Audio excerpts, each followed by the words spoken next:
here, back again with another live stream tonight. Going to go back to work on the I've got my HP DL380 G7 server. I'm going to pick a sound card to put in it before I put it back here in the closet. Can't see the closet. I've got stuff in the way there. Let's see. You can see it that way. Yeah, there's the closet. I'm going to sit on top of that filing cabinet.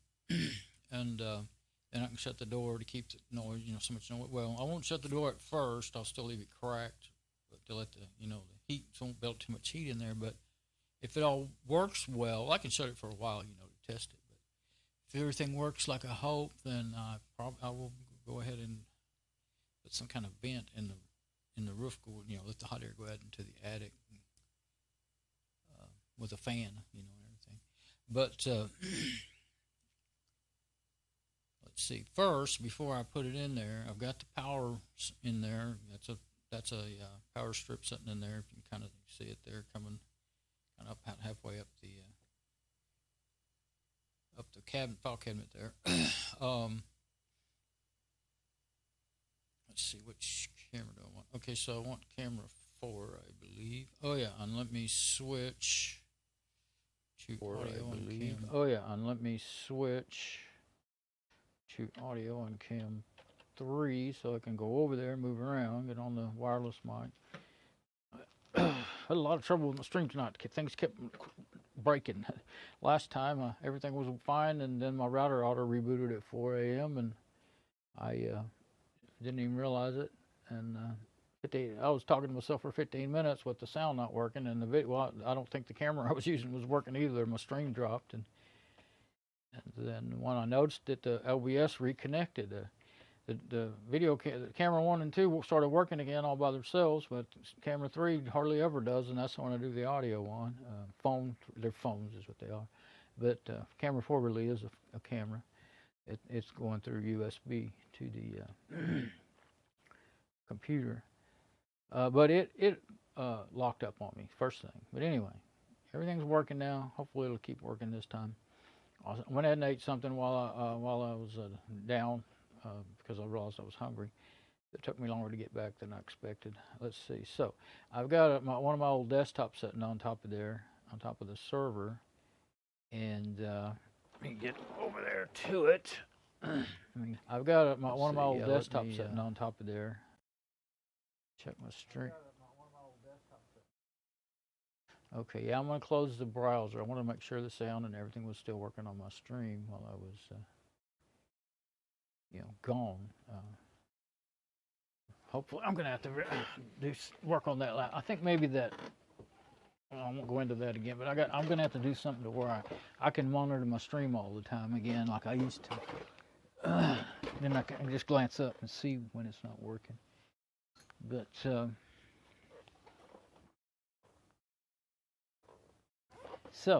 this one I was talking about it and showing and telling. It has a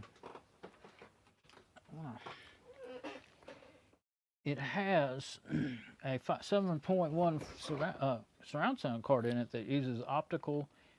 It uses coax and optical inputs and outputs, but it also will. You can use I think it uses if you don't have anything optical or coax in it, going through it, then it'll do regular analog. If you use, I'm gonna say you use the one there's a blue one and a pink one. Pink one is let's see, center base, and then yeah, the blue one says rear. Okay, so I think that one that's blue that says rear, you could use it. I remember I used to like to always try to use it because it does have onboard audio. Well, 2 reasons. One, because I thought it would sound better. I just in my head thought it would, I mean, it was a very good sound card at the time, except for it's not a regular PCI sound card. It actually plugs into the motherboard on this board. I've never seen another computer that has those pins on the board. I remember a bunch of extra pins on this computer. I'm gonna see if it actually has that in there. This server. It'd be shocked if it did. But and this other one that I was thinking about maybe using is a video capture card. It has S-video and composite in, and RF input, which does audio and video. But it also has, and in order to work right, there's an audio out that has to be plugged into the audio input on the computer. Actually, I think I can't remember. It's been too long since I used it. I don't know if that's just for playback or for recording as well. But so I remember always having to plug it and unplug it, and when you have to try to feel it out because you can't see it because the back of the computer and all that stuff. So I forgot that I wasn't even showing that. Well, I've already went through it all, but I'll switch over there just enough to let you get some idea what was going on here. So this is the optical and coax one down here. Then this is the it only does MPEG 1s. It's back in the days of MPEG 1. And this is the cable jumper going up to the onboard sound card.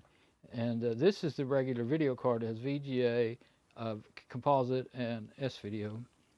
So I was all fixed up for audio and video back in the day. And I used to use that card to get stuff off of VCR or something. Or I didn't actually, I had a camera for a while. I had a real good camera for a while. But it was a professional camera that I bought on an auction for $350, but it was originally a $10,000 studio camera, a tube camera, studio and field camera, and I used to hook a VCR up to it because I didn't have I had 3/4 inch decks and a mini 3/4 inch, a 30-minute 3/4 inch deck, but that's what you use with them. But I didn't have the cables. Anyway, I bought them at the auction too. Okay, so what I was thinking was I wanted to look at this. See if I can count the pins or something, or just get an idea of how many there, what size it is. I don't remember.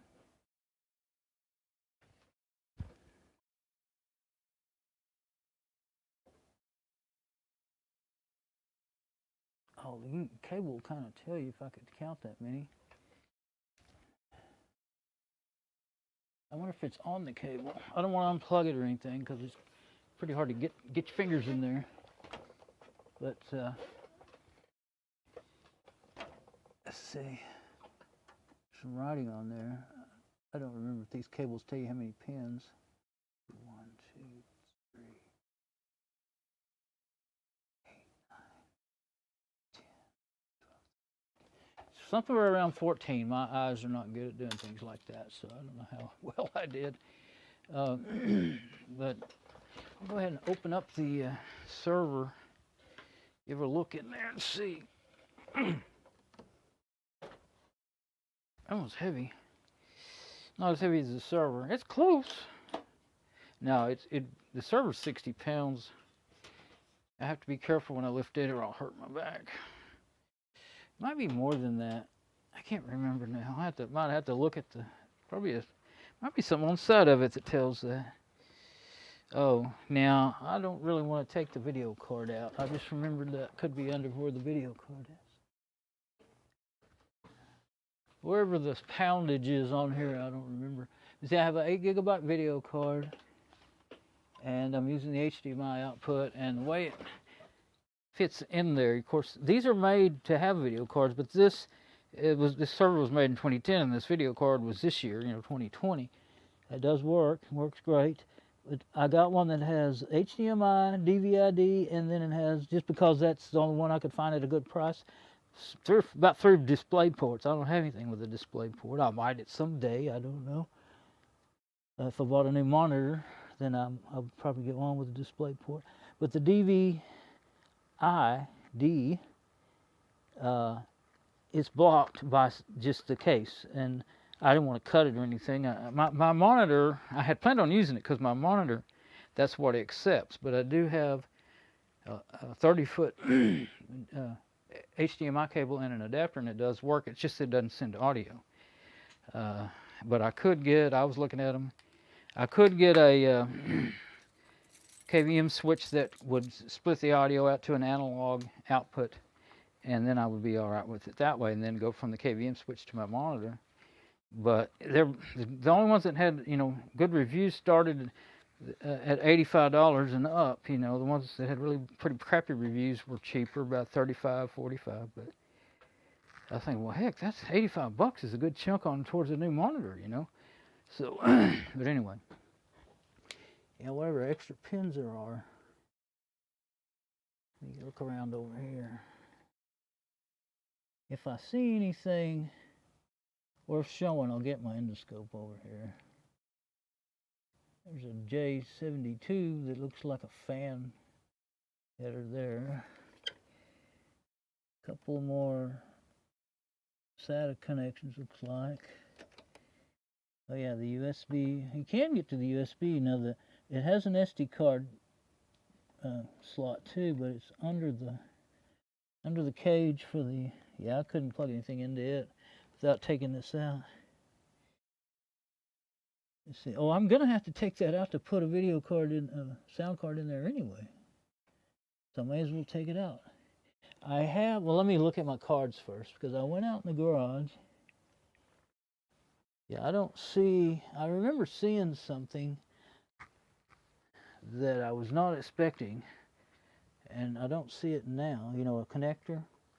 Then I was kind of like, oh, that's kind of cool. Didn't think it would have that, you know. But my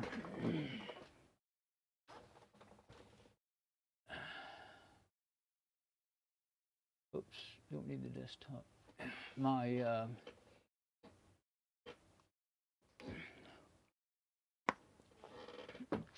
sound cards and stuff. Now I went outside. I do have some out in the garage, some old computers and stuff.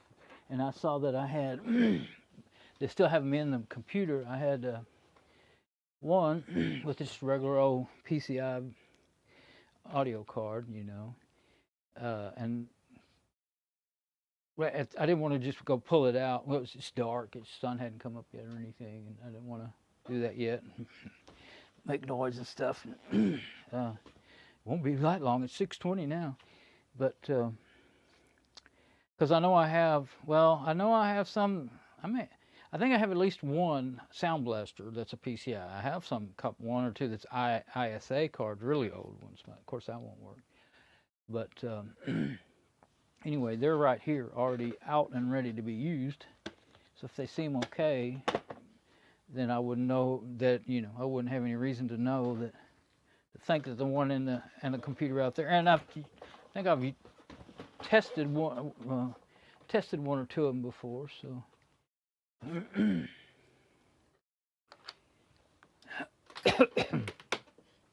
I feel more like I know that these would work. I haven't tested those others. Those computers I have in the garage. Some of them are onboard stuff anyway, you know. But the ones that I was looking at that I wouldn't mind taking them out of, one of them's a Pentium 3 that was given to me, and I don't think I've ever even tried to turn it on. I might have. I usually do that when I first get them. But let's see. I was thinking about putting the lid back on here so I have a place to lay stuff, but I don't think I'll do that because it's really easy to get on and off. I kind of need the space to lay this stuff around. And I don't want to drop anything in the server and end up messing it up, so there we go. Really easy to do. Okay, so what have I... This side I've got, okay, cables, CPU paste,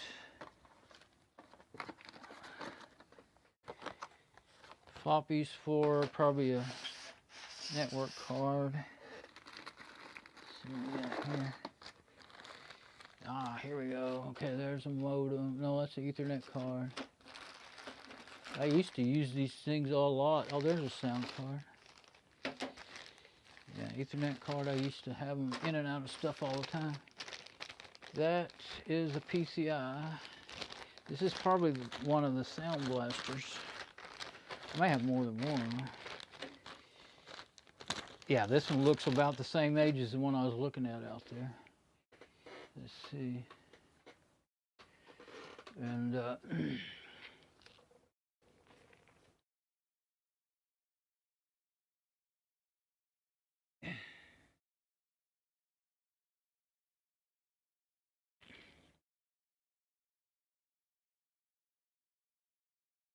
see what kind of connections it's got. Got the pictures, no words.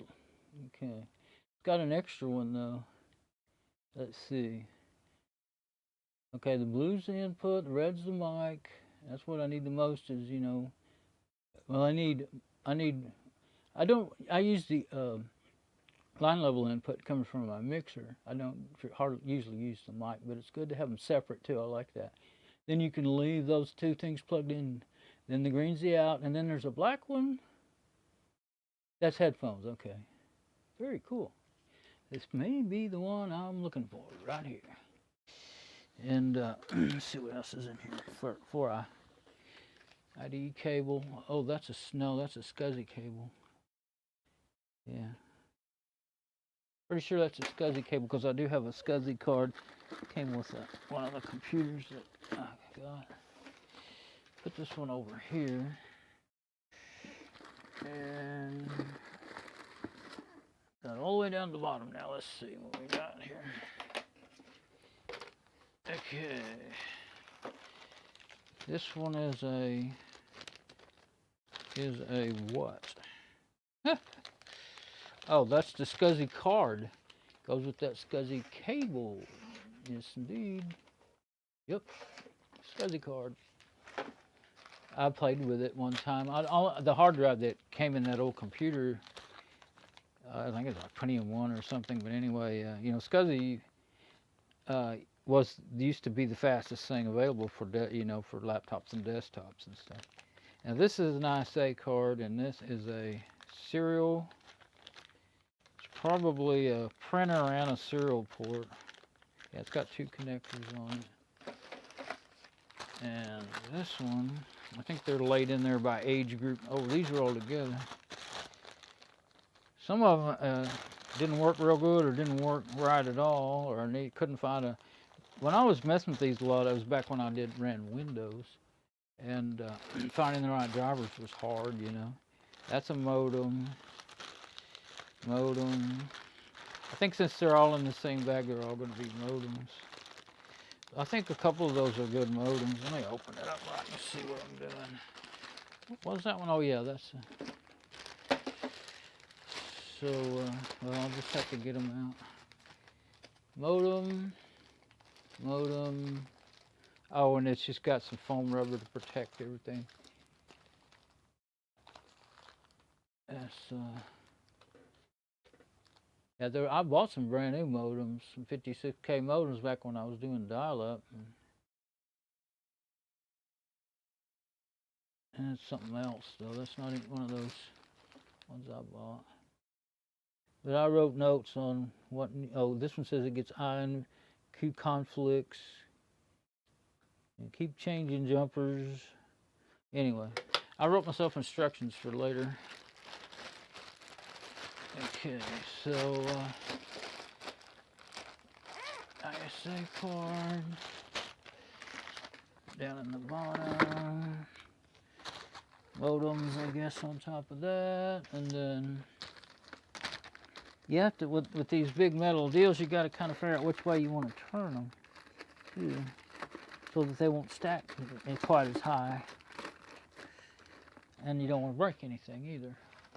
Okay, so these,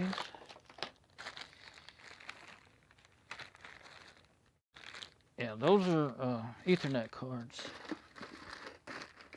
and I believe these are drivers for probably those Ethernet cards. Is why they're still in there. Driver floppies, and that's a cable I bought. This is a I haven't tried it yet, but this is a older. It's an adapter to go from for a motherboard to go from the older 20 pin to or 18 pin to 22 pin or whatever. I don't remember the pin numbers now, but it probably says on here. It only cost me like about just under $5. Anyway, if it works, you know, some of the newer machines really don't need as much power as the older ones, so sometimes your older power supplies have enough power to run the newer machines. They just didn't have the right connections. Okay, now here's some wiring. kind of, that I just, you know, keep for stuff. Plastic bags. Some of those, there's some of those anti-static bags. There's my paper clips that I have and jumpers I'll save for specific purposes. Paper clips that are bent so that you can open CD-ROM drives, stuff like that. I think I try to keep the bags on top. Okay, now I don't hardly get in this portion of my toolbox much anymore. Let's just look at these before I dig any more out. That is a VGA card, very small one. Probably 65 megabytes, so not that small. Oh, here's those modems I bought. I know because I got that orange tag on them. I just left it on there so I could identify them easy. Yeah, now these ones probably all work just fine. Well, I was trying to see if one of them was an ISA, but I think it's a PCI. And there's a couple more things in here. Another modem and soundboard card combo. That's an ISA. This one here may be an ISA too. I think it is, this modem. Certainly different looking. Now that's a PCI modem. I'm not sure about this other one. Yeah, it is an ISA. It's got wide, not so many pins and very wide spread apart. Modem. I've got machines that these will work in still that are running machines. I got some that would run, probably should, well the batteries might have went down on them, but they would run if you put, you know, plug them in and put new BIOS batteries in them. Yeah, I've got some in I have a van that, my project van that I haven't ever got done. I ended up sticking a bunch in there because I ran out of room in the garage to stick things. But there we go. There's just one candidate in here for an audio card. Outside, I have another one that's about like this one here. Let's go ahead and fix this stuff to where I can close it. And I'll show you the one I'm planning on. I think I'm going to use. So it's ISA with this is much better than the combo connectors to me. I always like that better. That's actually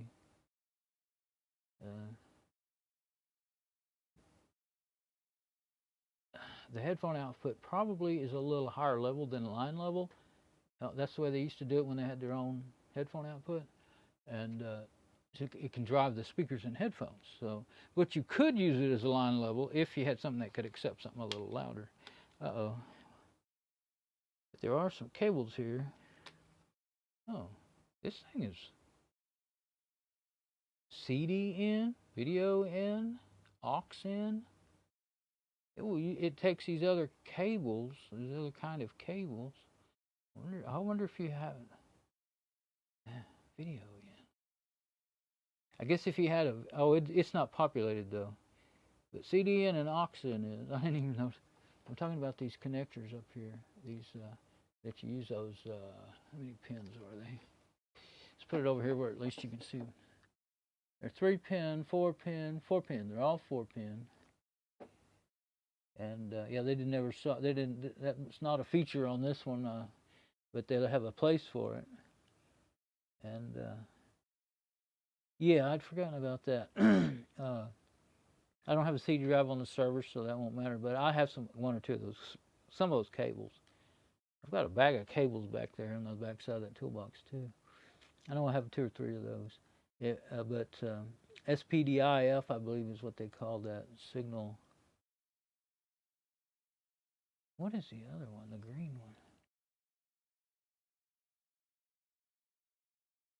TAD-IO. TAD-IO. I don't even know what that is. Never heard of that. Huh. TAD-IO. But this one has there's a Vortex AU8820B2 chip on it. And then it says AAPXP, and then the other number is 9853-MBF64. NKS 49 to 152 megahertz, 18 PF. And the number on the board itself is P/N BA88ST20D-04. B revision.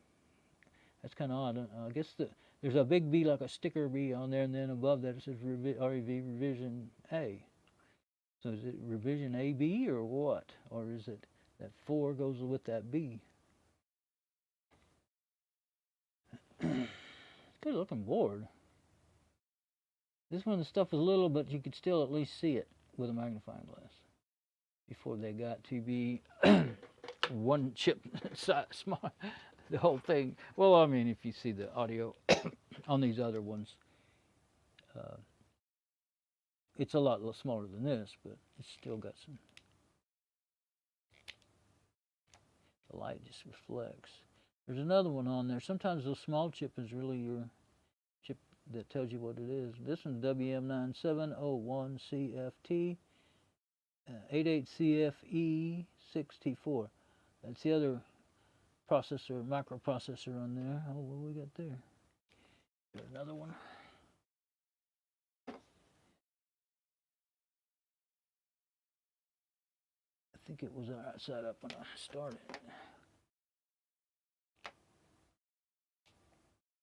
Boy, when I turn that light on, it blinds me for a while. I can't see nothing then. I have an endoscope.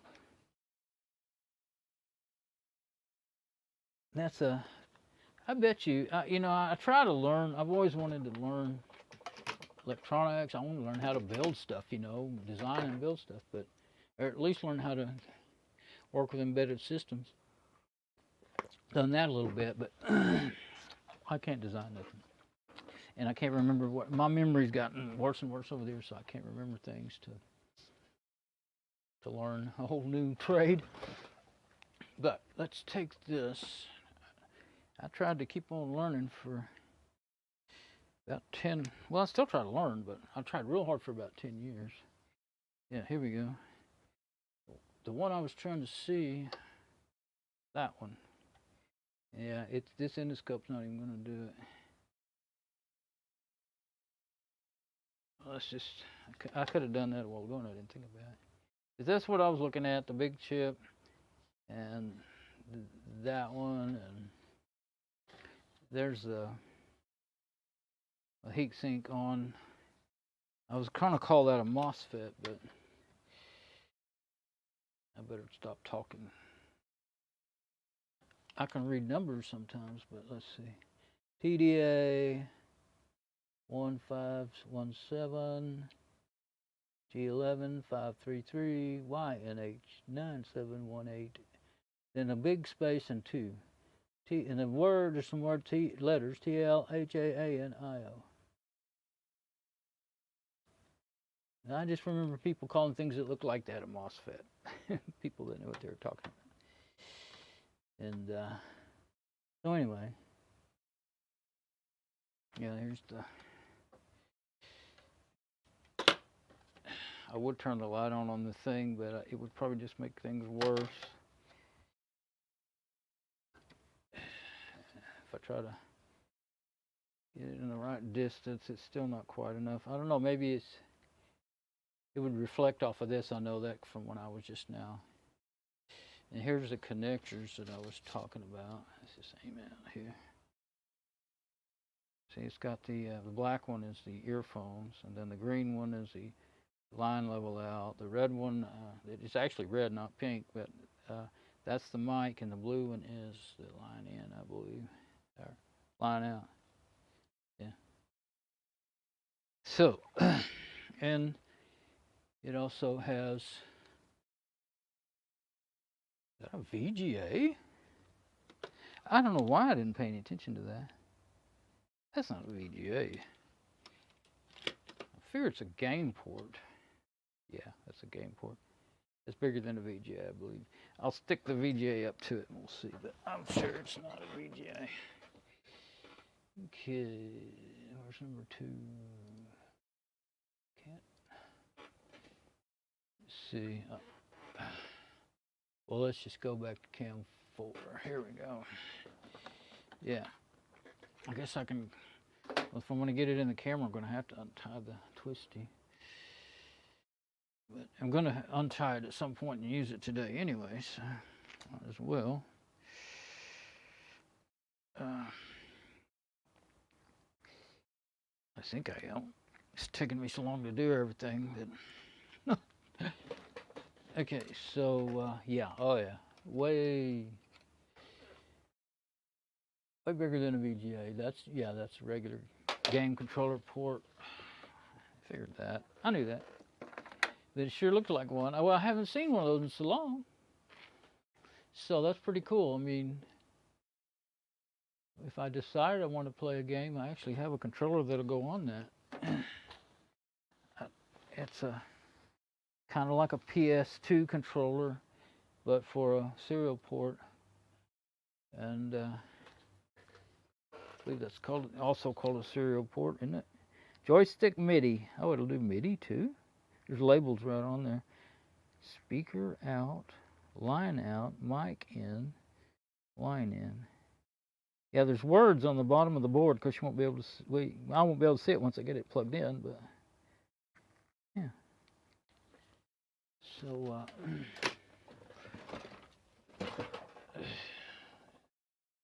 let's see if I can turn it to where you can see it.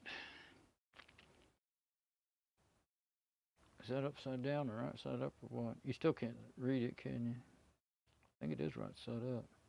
I was thinking I could kind of angle it where you could see the colors, but that's... Boy, I've never used that thing up there where it's set, and I usually just set it there. It doesn't work good up there. It doesn't have enough light around it. And I have a light I could turn on, but it's not really going to do that good. Okay, so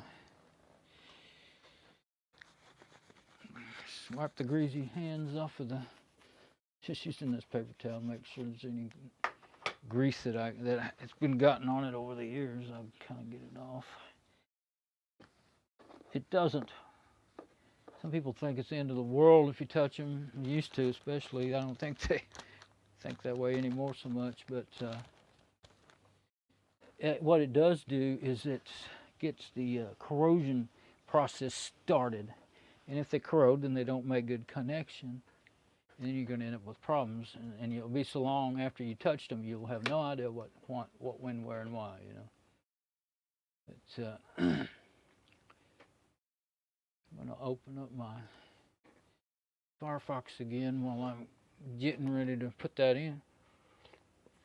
Make sure that I still have a good signal. I'm not sure if I want to leave it now. I'll put my tool tray back where it goes. I don't want everything falling out of it. Something fell off while I was doing that. Uh-oh, and it rolled. I didn't try to look where it was going because I wanted to make sure I didn't mess up again. Well, I'll have to look for it later. I think it was probably one of those bottles. I got all those bottles laying on there. It was probably one of those bottles, screw bottles or something. Okay, so.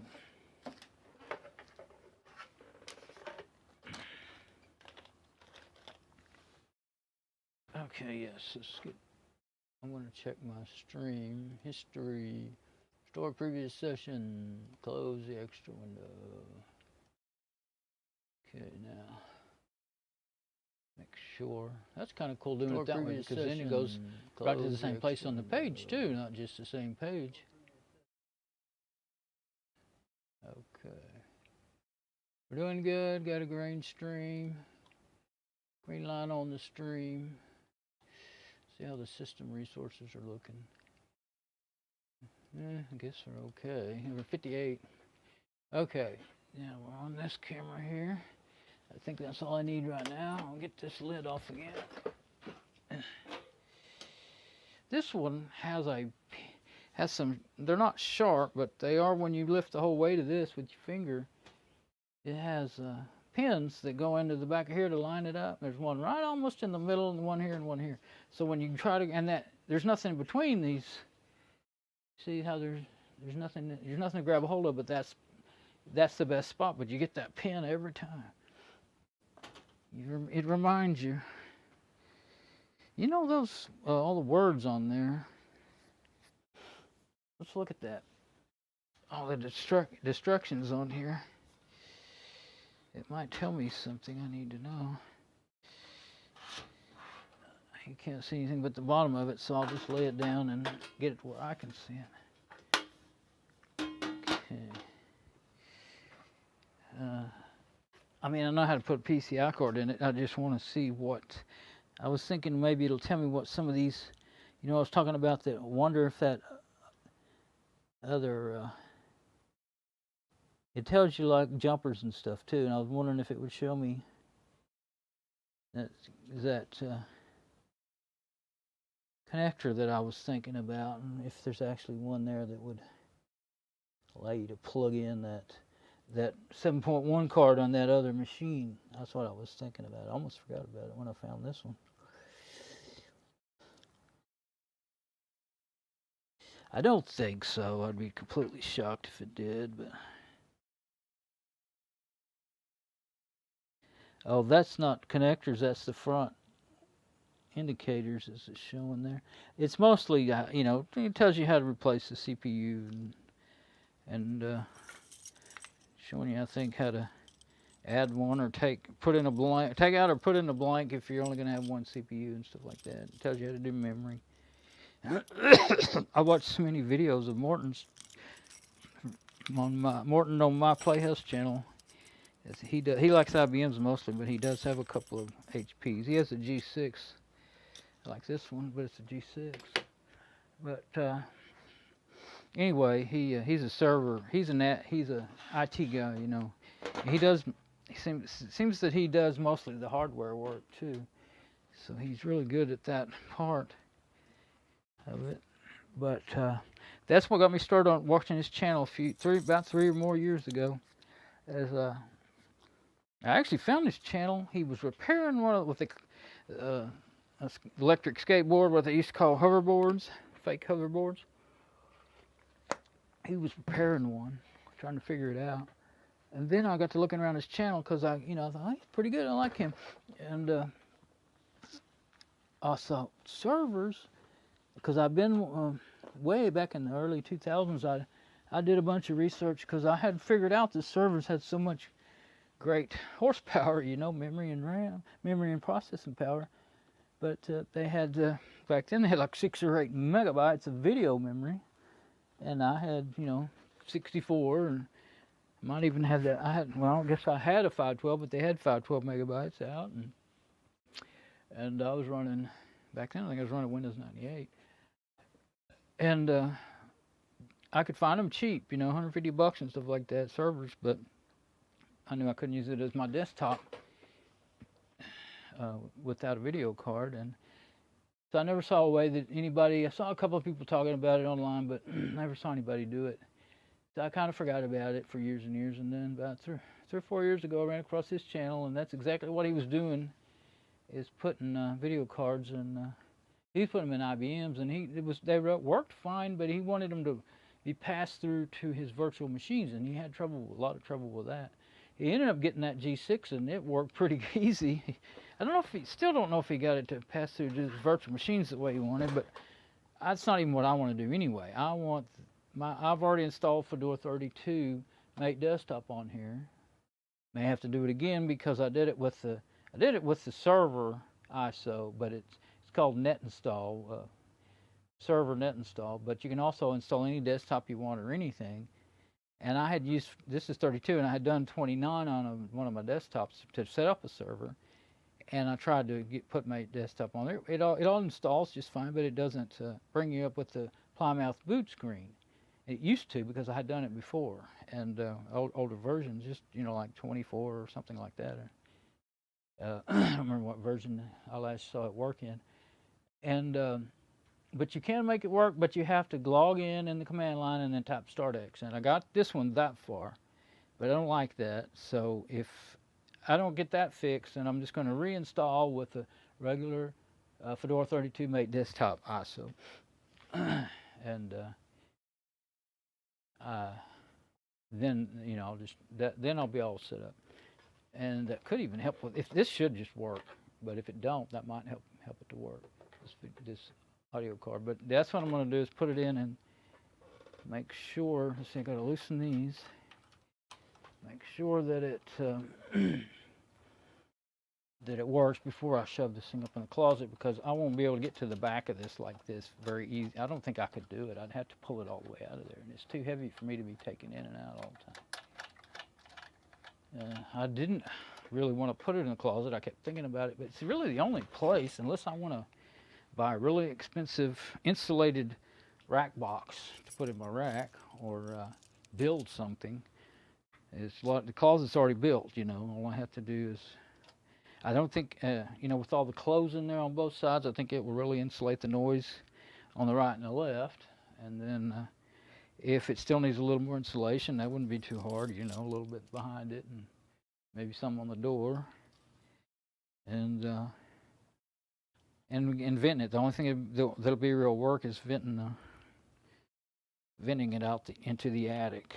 But I think I really have enough stuff to do that anyway. If I need to, I could buy something, but okay, now this is okay, good. The video card, cool video card. It my cables are getting hung on this thing. It's working great. It did take, well, I had to buy a cable. Careful about unplugging things by accident. Bought a cable that, because this video card needs 150 watts, but that is how much this can put out. It actually, I did buy the 750 watt power supplies. Found 2 of them for like $26 used, free shipping, and they work great. The ones that came with were $480, and that's exactly how much they would put out to this, but I was afraid it would overwork it. But the only wonky thing I had to do is the card, once you plug it in, you know, it doesn't have anything to support the weight of it. Well, I had to take the front plate off because was no way it was going to work. It wouldn't go in there. And so, you know, it's not attached in the front. And that's fine because of all the connectors and stuff. Well, it's just fine. I can't remember. But, well, I put a twisty that I think it might have came with this video card, you know, one of those tie downs and really thick ones. I put it in here on the end, and it works perfect to hold this thing in place. See, it doesn't move. So let's get our video. Let's see about getting our, I'm gonna leave it laying right there because my cable is all nicely tucked away in there, and I don't want to have to take it out. Uh-oh. Don't have enough connectors for it on there. I don't have another riser card. It would probably, yeah, it's a single space. It would probably fit over here if I had another riser card for this side, but I don't have one. So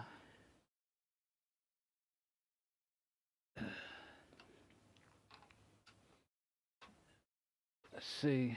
Let's see if it says on it. Oh, I left my light on the light's on, but nobody's home, huh?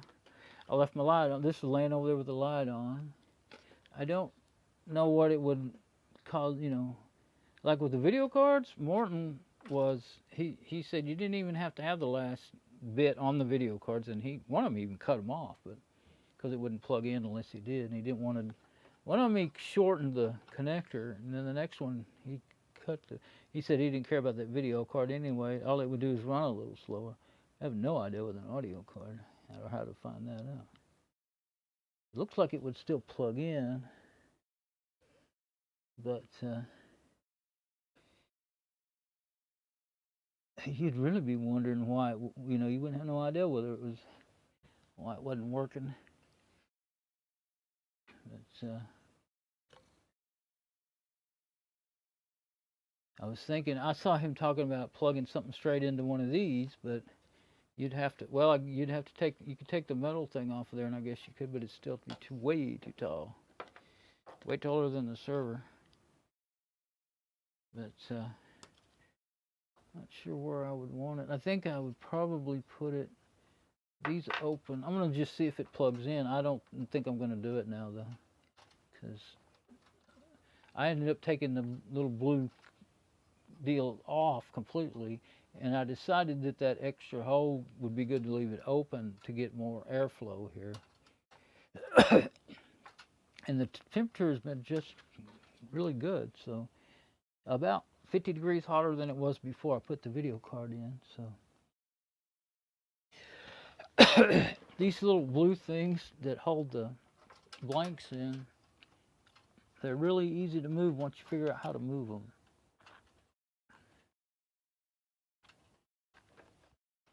You got to just do it right. There we go. You push down on that. So, yeah, I think I'll go. I don't guess it really matters. I'll go to the top one because I'm not going to leave it in there anyway. But I had to move that in order to even try it.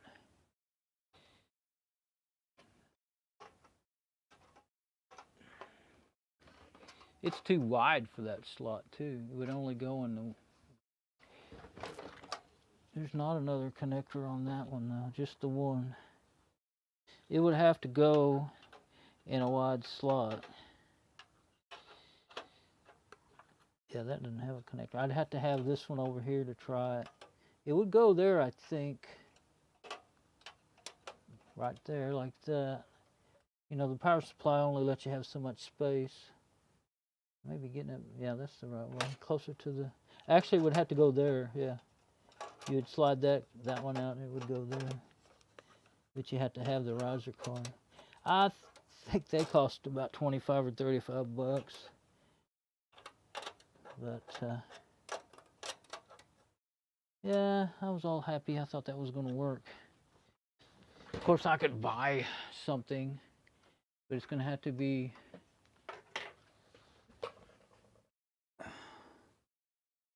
these are says for, let's see, slots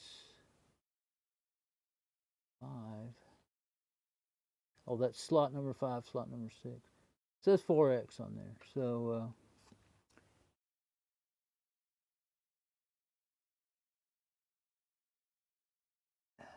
the PCI, oh, they're PCI Express anyway. Wouldn't have worked anyway. They're not regular PCI. I was thinking there were some regular PCIs in there. They're all PCI Express. It wouldn't have worked.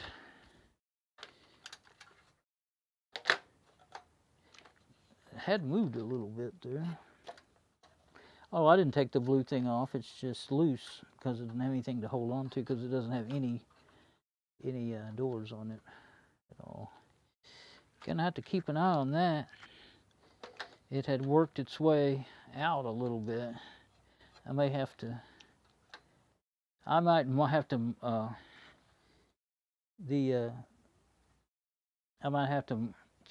cut on the now that I know that the card works and everything, and I'm not planning on sending it back or anything. I think it's too late to send it back now anyway, as far as Amazon goes. I could probably work on the plate for it, for that thing, and make it fit in there. I can't remember now. I'm not going to do anything like that now because I am tired. I'll be lucky to just get this back together, set it up there, and plug it up. Then I can work on the software. And I do have 2 USB sound cards that I can use just to have audio. But what I wanted to do is have good sound so that I could. I do have, I don't know how, well, they're all going to be regular PCI.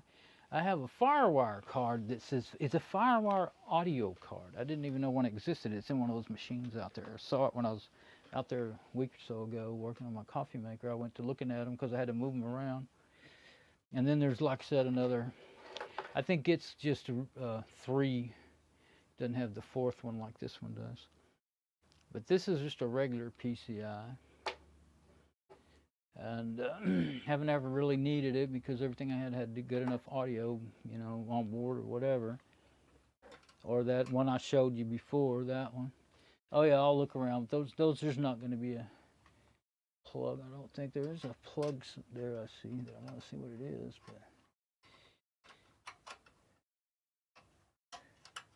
but okay. So what I have is two more 4X, and where's that plastic bag that I was keeping this in? I didn't think.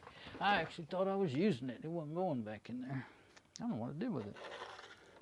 I'll just keep it over there for now. So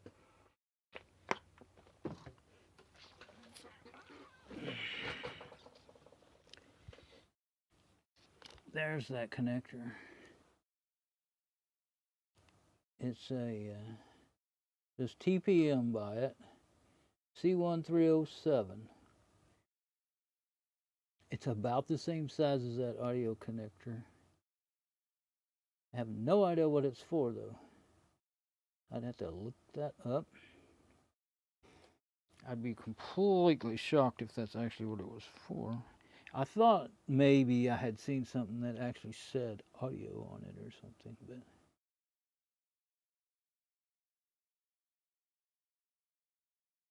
looks like it's, well, I'm not sure. Oh, there's some more. Oh, I was going to say it's at J57, but I think J57 is these three connectors that I hadn't noticed that are unpopulated. Serial. I don't know if that's for that or not. I think the one with the when I read off the numbers for it, says TPM. I think it is J57, and then I think the other one maybe the serial, a serial connector. It has serial. Oh, the serial is the serial going out. Yeah, it's so hard to tell what they're talking about. There's a serial connector. Yeah. But it's a regular I/O port. It's not the kind you could put a game controller onto. Okay. But I do know these servers. I would be shocked if that was for audio. It would be for something server related, I would think. Probably like, I don't know. I mean, you could guess maybe like a RAID card, something to do with a different kind of a RAID card, or something like that. It has a RAID card right here. It doesn't use the PCI slots. It has its own slot right here. I believe that is a PCI slot made just for it. Kind of, it clips on it like a RAM slot. And someone told me they call that fake RAID. I don't know why. I've never had a server before, so I don't know why.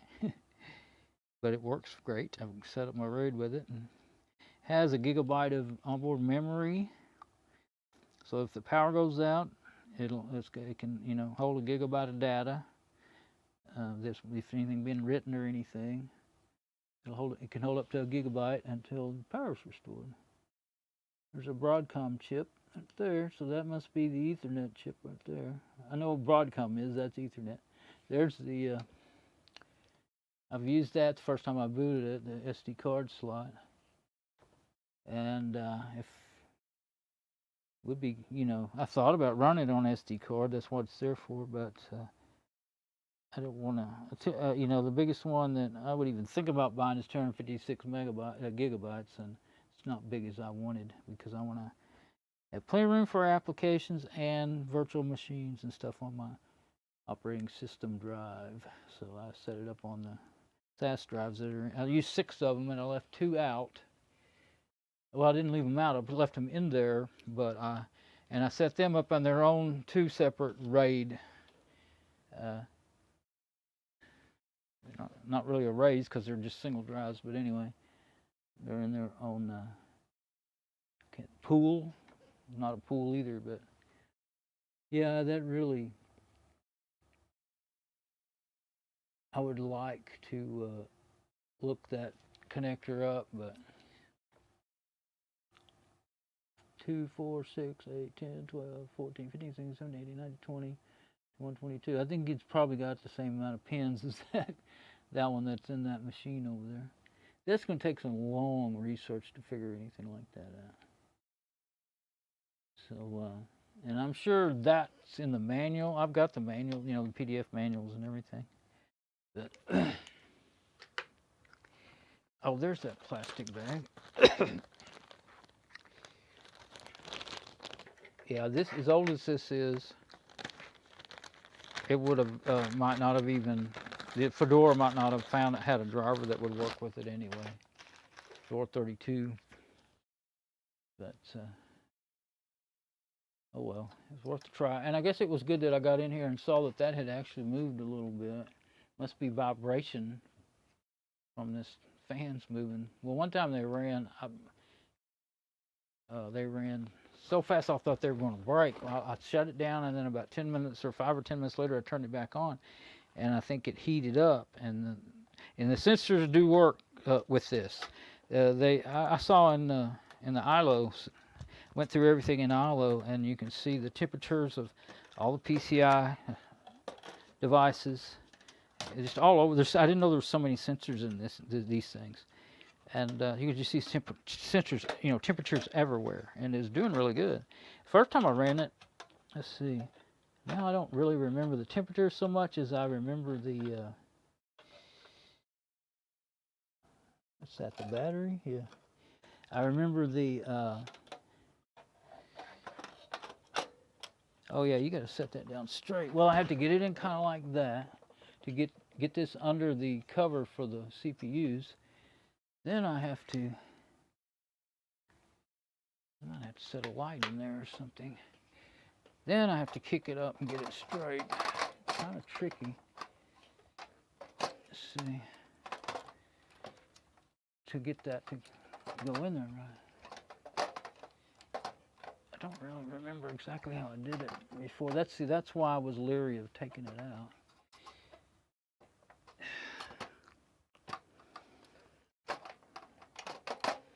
But I didn't want to modify anything that, you know, before, until I saw whether or not it was even going to work at all.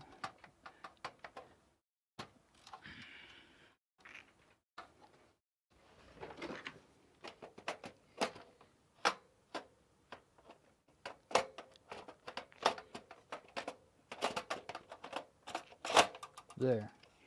Then you got to get this up under there, and then you have to actually take these hooks up out of their slots.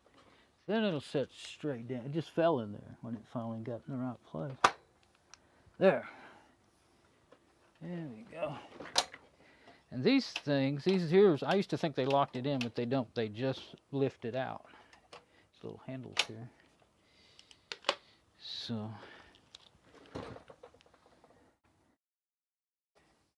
Yeah. Let's see. I'm trying to see if I could get a hold of that and make sure it's plugged in. Yeah, you can. You can shove it over with that. Okay, yeah.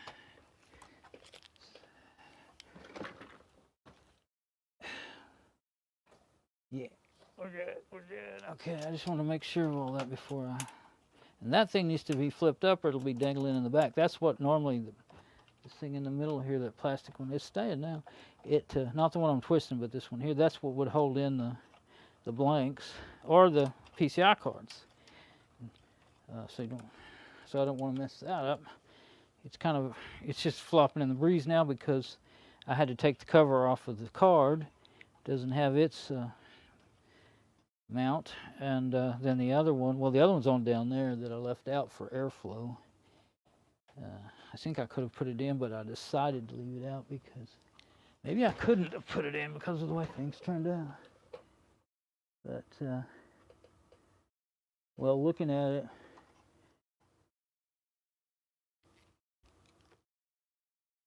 I think I just decided it needed to have that airflow. And the temperatures have been really good, so I think I did good with that. You don't want too much. You don't want the air to fly on by so fast that it doesn't get to cool anything. I learned all this from Morton. But you don't want to restrict the airflow either. So make sure my cables are all in a good place.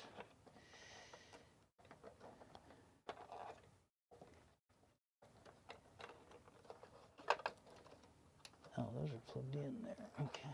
I was kind of looking how that kind of looked like it. Oh yeah, it does. The cover does not going to hit it. I thought the cover might be going to hit that the way that looked. Okay. So I won't need to boot it up. I mean, it kind of, I could to make sure it's going to work, but let me pick it up and see how heavy it is. If I can get it up in there without a whole lot of trouble, then I'll know it won't kill me to take it back out if I had to. First I got to put this other one in its place to get it out of the way. Keep thinking, like, I wonder if I got everything on there right. Let's look one more time.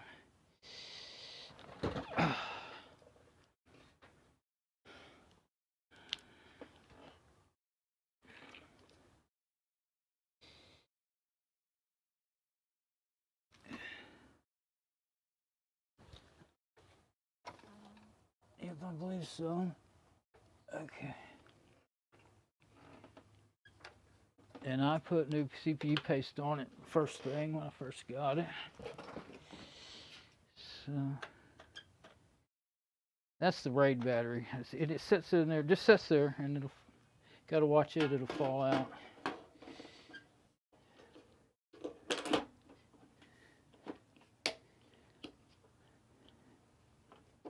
There we go.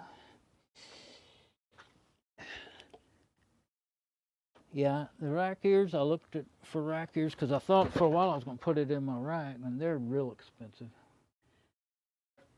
So if I decide I want rack ears on it, I think I can buy some heavy duty ones that'll hold like, you know, 200-300 pounds for toolboxes and stuff, you know, or, well, they make heavy ones like that for cabinets. See, I used to be a cabinet maker, so I'm pretty well versed on sliders. We call them drawer slides. But nowadays, well, back then that wasn't such a popular thing back in the 70s and 80s, but now, I mean, there was all some pretty big ones, but they got stuff now that's just, you know, they'll hold 500 pounds. Well, of course, I would just get what I need for this, but so that full extension, so I could just pull it all the way up. But then I'd have to build like a drawer, basically a box that I could actually screw to that thing so that when I pulled it out, it didn't tip. I haven't been thinking about it all, but we'll see if it even works good in there first.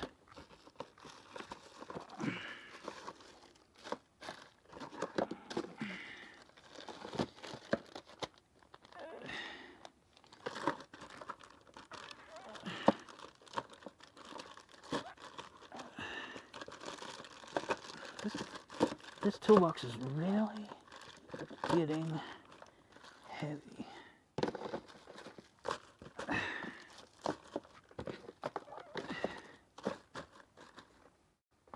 That's right, I mean, ooh, that hurt my arm. I wonder if I can see what I dropped. I may have to wait till I can. It's probably went under the bed. Well, if I forget all about it and it's something important, I'll be pretty upset. I accidentally turned on the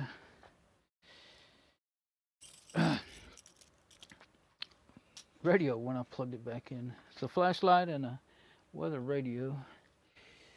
Okay.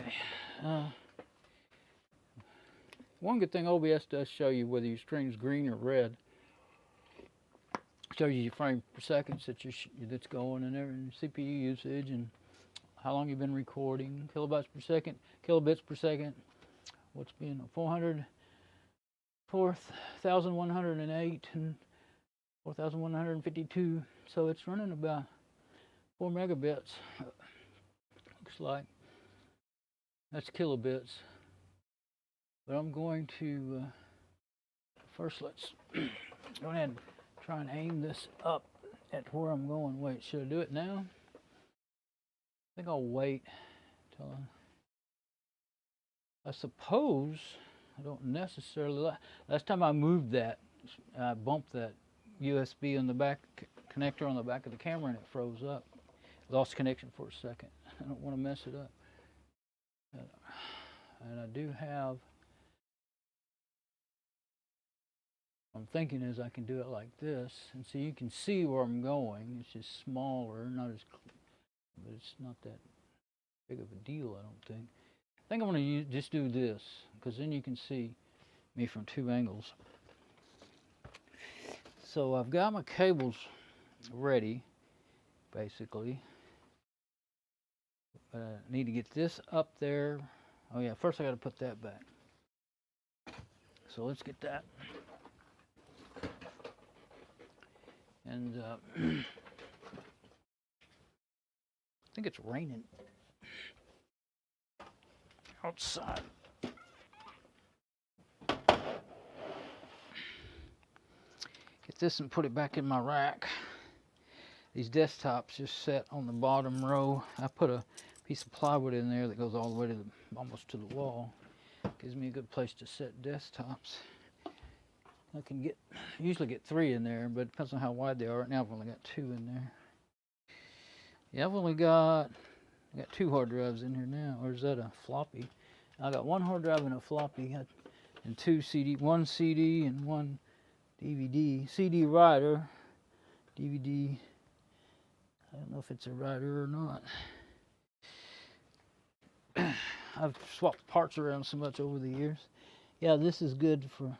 It's just a player, and a CD. It should be a writer. But this machine is good if I need floppy or serial port or anything like that. I have Fedora 19 or 21 on there. It doesn't run very good with that. It's too much for it, really. It ran great on older versions of Fedora, though. Trying to remember if this is what I was using when and the power supply I got in there is what? Can't see it without the magnifying glass. I can hear the rain, but it's not lightning or anything.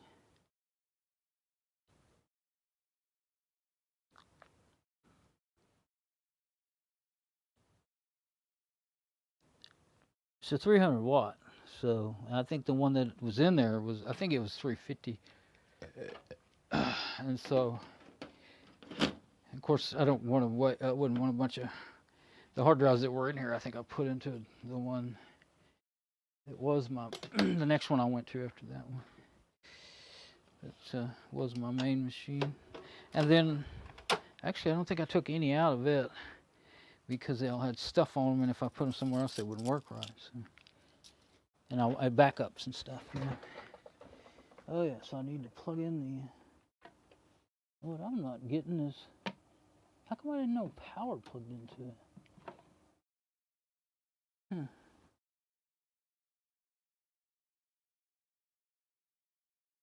There's an audio video cable that's kind of want to come towards where I want to set that.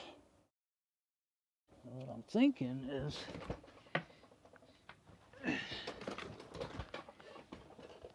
I gotta watch my everything. If I get tangled up in, yeah, I think I need to do. It's already kind of, yeah. It was the Ethernet cable is not very long. I showed it when I was taking it out in the other video, but it had other cables. It was kind of going around and it was pulling it back up in there. But I'm kind of wondering if I have, okay, those 2 power cables that I'm going to use, I took them out of from over here, so now I'm wondering if I have a power cable that I can just run over here. This is not even plugged into power. I think I took the one that was in here out in order to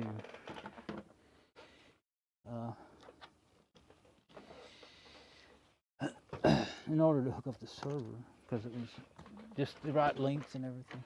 There may be another one up in here that I can get. Probably gonna need that flashlight. So, yeah, I've got this thing here holding up the USB cable for the camera to make sure I don't mess it up. I'm trying not to mess it up with what we got here.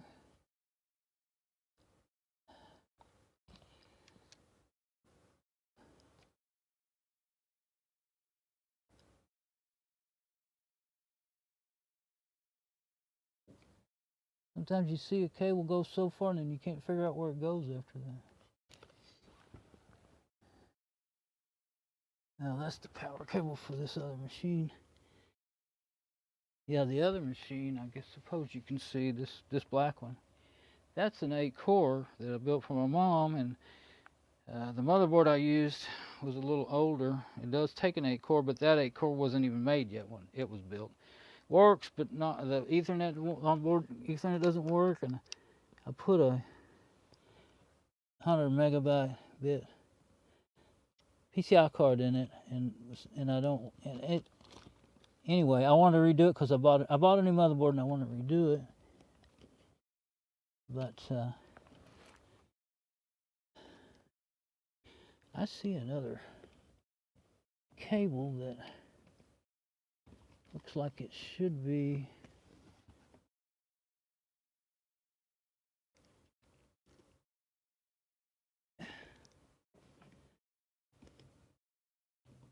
going somewhere besides where it's going. Sure is a stiff one. I'm not sure what it is. I guess I need to get down and look under the bed.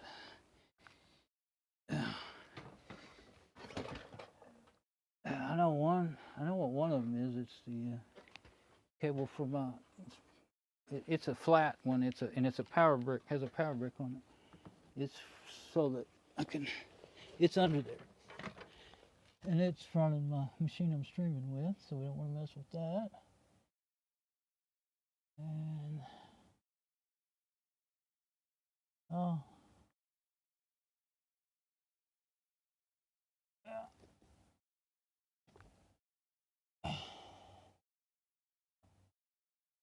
There's that RF cable that comes from the TV.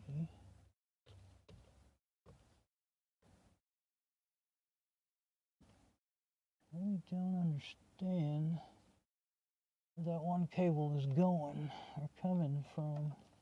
Coming or going or whatever. Oh yeah, I need to figure out that Ethernet cable, why it's not.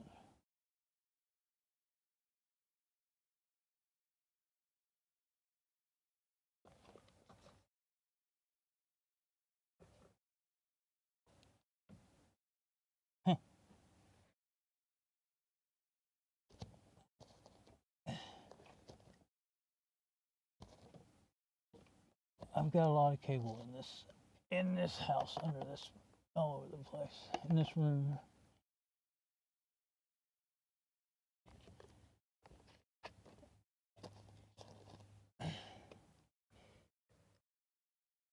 I have more power cables, but I don't want one just dangling under there. Doesn't go to anything. Because that's what I'll do is I'll leave them plugged in and leave them under the bed so that when I need them, and you know, the possibility of me not realizing that a cable goes to nowhere is pretty good. So from one time to another, because it might be a year or more before I do that again, you know. So this one is huge, and I can't see it. Oh, yeah, I'm glad I didn't don't ever just yank a cable just to see what it is.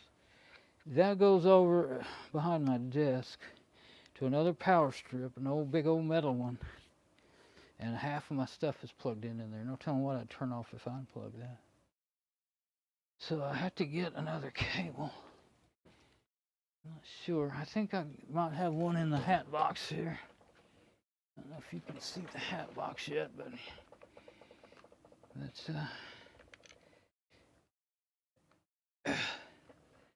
that down. I need to get the hat box. And yeah, I've got two empty spots now where I can put a cable, so put a power cable. So, I'm not sure. I think I'll sit out. I'm about wore out.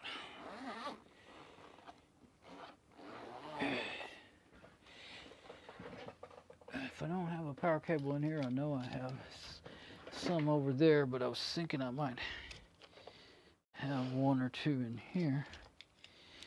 And that would, as full as this is, it'd be good to get it out of there. Yeah, I've got some SATA cables, HDMI, I've got all kinds of goodies in here. Don't see a power cable though. I used to have a couple in here, I guess I took them out.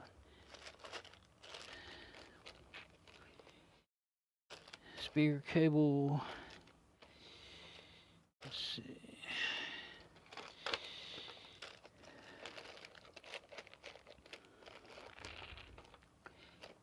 Yeah, I know I don't have one way on down in there. And I have dug through this a few times the last few months. Okay. Hat box. Old 70s green hat box. Works pretty good for cables. Okay, over here. That's where I'm going for my cable. I think I'll turn that like that so that I can. I don't know. I already set stuff on it. That's why I didn't want to get in it. I don't know if you can see that or not, but I've got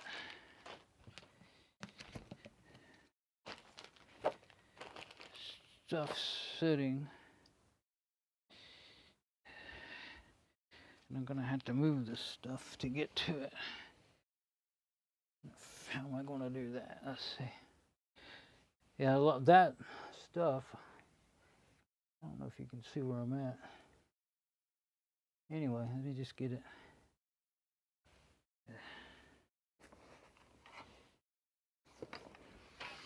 There's stuff in my way. Let's say that.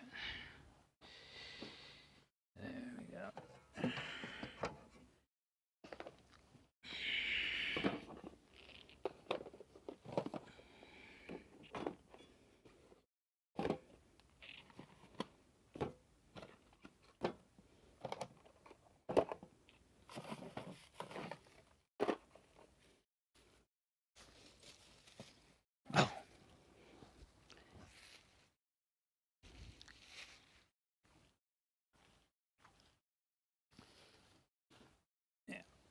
Let's get this. It's too hard for me to bend down there to get it. You know, at one point I had that where you would have been able to see, but I think that point is way over.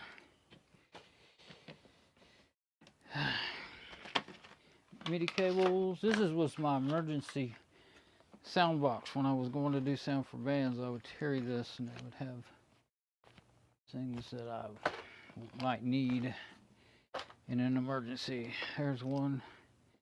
There's another one. See, that one seems like it might be too short. Or just go with that one. There's another one. Looks a little short too. I'm going to say this is probably the right length right here. There's another one of these. Always talking about these. Those on the top of your coffee bag, you know. I use them for all kinds of things, holding my cameras in place, and work pretty good.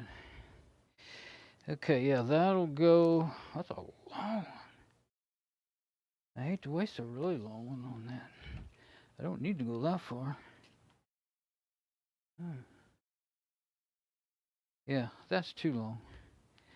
This might come in really handy one day when I need a really long one. I didn't know it was that long.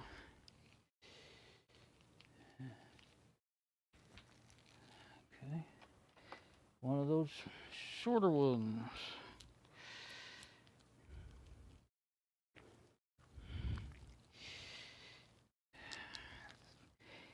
Yeah, I wasn't such a good judge of length after all, was I? Okay, so this one. This one. I know one thing that's important, and that's whether it stays in the connector good. Let's try that. If it seems too loose. I know I do have some that are really bad on some certain machines, you know. Some of them, it doesn't matter if they wiggle, because the connectors, it's not so much how much they wiggle in there that does have something to do with it, but it's how tight the females are on the males. As to whether they keep connection, that one seems way too wobbly. Yeah. Is there another one in there? I think that's a really, really short one, or a really long one. I know I do have a couple that are, oh, that's a pretty long one, I think. I'm gonna try this one. I think it'll be about the right length. And yeah, that'll easily reach from where I'm going. It'll reach past the machine. Seems reasonably tight. Yeah. Now, which way do I want to do it? Not sure if I want to. Yeah, I think it'd be easier to go over this way first.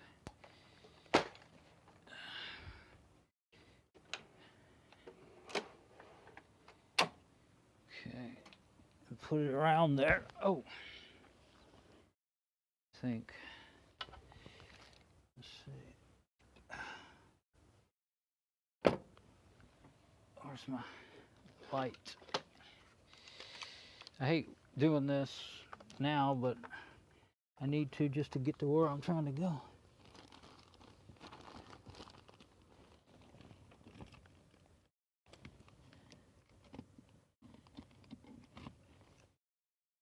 There we go.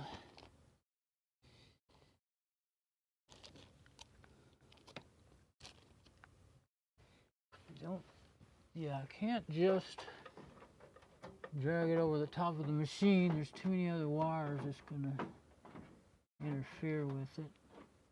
Actually, it should go towards the bottom, I think. Yeah, underneath everything. There we go. Yeah.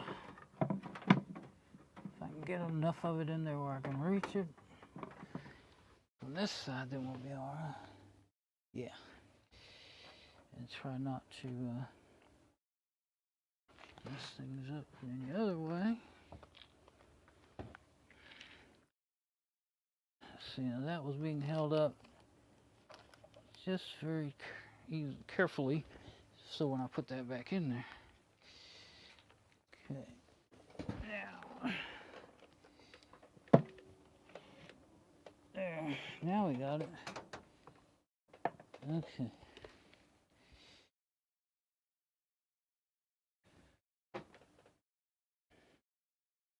Okie dokie. Let's put this down on the floor again. That worked out okay.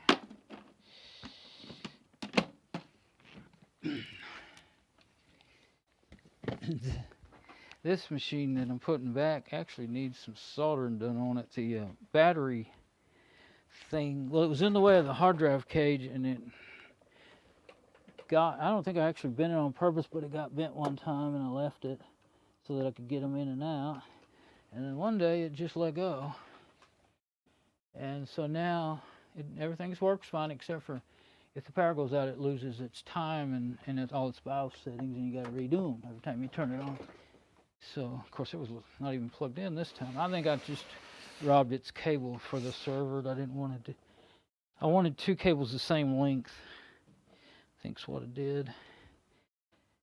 Let's see. I'm trying to figure out how to pick this up without. It has a good rubber feet on the bottom. I don't want to scratch up my server. Look, it doesn't have scratches on it. It's used, but it's new to me. So it'll probably try to come on. Nope, didn't either. Good. Ethernet. I don't think I have it. I need to set it up so that I can just run it via remote desktop. You know, get the remote desktop server to come on when I boot it up, and then I won't have to worry about pulling it out and plugging in a cable every time I want to use it. Oh yeah, I need to leave a little space because the mouse, all the mouse cables, I didn't plug them back in. I had them unplugged. There's something that seemed funny. The mouse is right here. The keyboard is right here. Oh, careful. Don't get all yank happy. I don't know why that was all wrapped around that. Wrapped around my HDMI cable, which was about to yank on everything else near it when I started doing that.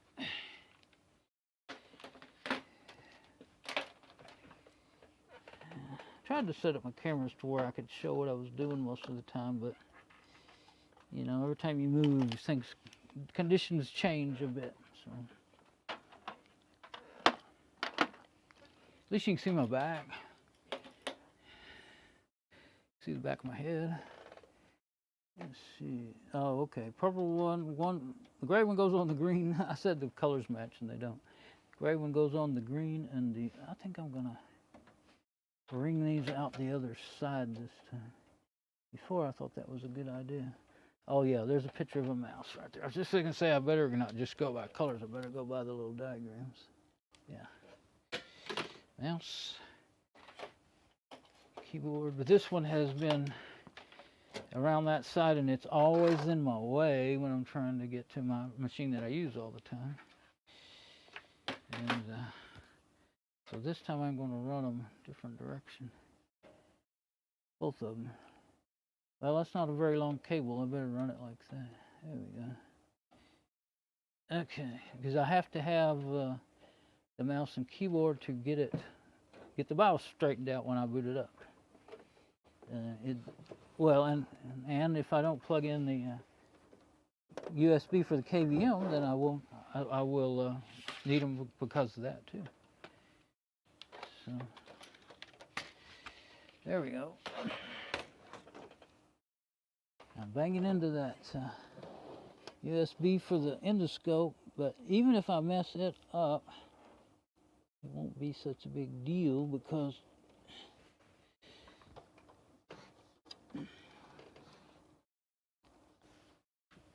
because I'm not really in need of it. But this one over here is a big deal, or it was. It's still working. USB, you see that USB camera 4 still working. Okay, good deal. Now I forgot that it could give me trouble running. You know, I don't think running both of those cameras like I did was giving me trouble after all. I don't have a USB in Cam 2. Everything's still okay. Yeah. Seems to be, they're not in sync. That's one bad thing when you do that. They're going to get more and more out of sync as I keep on running it. Oh yeah, that. Well, I will go ahead and see about, well, let's do it now. I want to see why let this on down. Ooh. Yeah, now I probably mess it up. Don't get it out of there and you'll be all right. This endoscope has a seriously stiff cable. Let's see if I still have it working. There we go.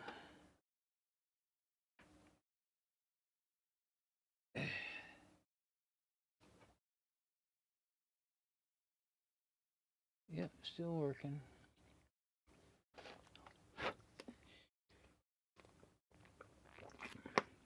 All right, now the stream looks good here, but I think I will go ahead and open up Firefox here so I can check it. I better go ahead and check it, because if I started to go off and do stuff while it was opening up to save time, but then I'll forget about it, and then I'll have more and more thing running on the machine, wearing it down, using up memory. Restore previous session. I don't know why when you do that it doesn't go ahead and close. Maybe it would if I waited long enough. I don't know. It doesn't close the other one that I don't want to open. Session. I don't know why when you do that it doesn't go ahead and close. Maybe it would if I waited long. Okay.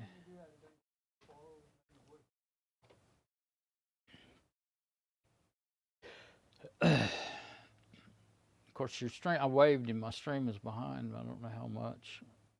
There it goes, that much. Well, the two cameras were actually pretty close to each other, so that's a good thing to see. That's what I was concerned about. Just the whole thing, the stream, sound, the audio. I'm so used to being able to use these two cameras at once. I always forget, but the trouble I had must not have been what I thought, because now they're working fine. I thought it was because of the other two security cams using up bandwidth. But that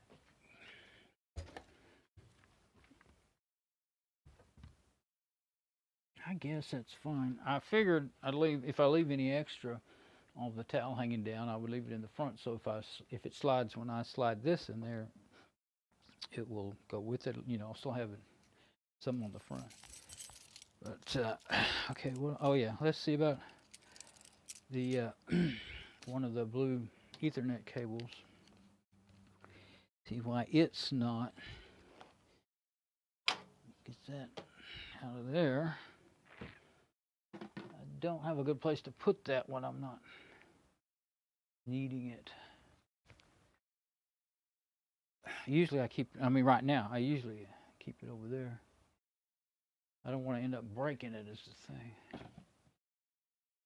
It's been through a lot. Okay, so yeah, this one of the Ethernet cables is not sticking out as far as the other one. Don't know how I'm gonna tell. Whoa. Now this one's plugged in. The black one's plugged into one of the KVM cables, and it was kind of jammed up to the wall. You gotta pay attention to how far back you shove them. I'm not sure. Either one of them feel like they want to go any further, so one of them may be wrapped around. I don't be yanking there's no strain relief. They'd be yanking them. Oh, I see. One of them's wrapped through a bunch of cables. The other one, that might be the one that's shorter, because it looks like it. No, that's a different cable. It has a really big loop on it. There's something I don't get. I only see one of them, though. I guess I'm gonna have to get them out and see which one is the shorter one. And then go from there. Yeah, okay. That's what I'm gonna have to do. I don't remember, I didn't mark it down or anything, so I'll have to. Oh, I left half that stuff out that goes in that box. One of these was reaching all the way. I didn't unwrap one of them. I didn't even unwrap, because this one reaches, but yeah, that's the one, because it reaches fine up in the air, but it needs a little more length. And this one, let's just pull this one back. So I believe this other one is the one that's longer.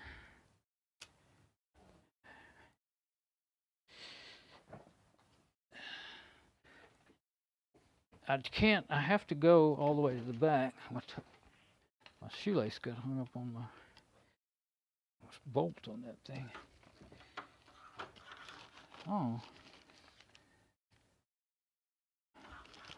Not either one quite as long as I thought in that way. I may have to go back, or I may have to go this way. That's quite a bit of length to go that way and then that way. So I won't work on that anymore. When I get ready to plug them in, I'll figure out what I got to do.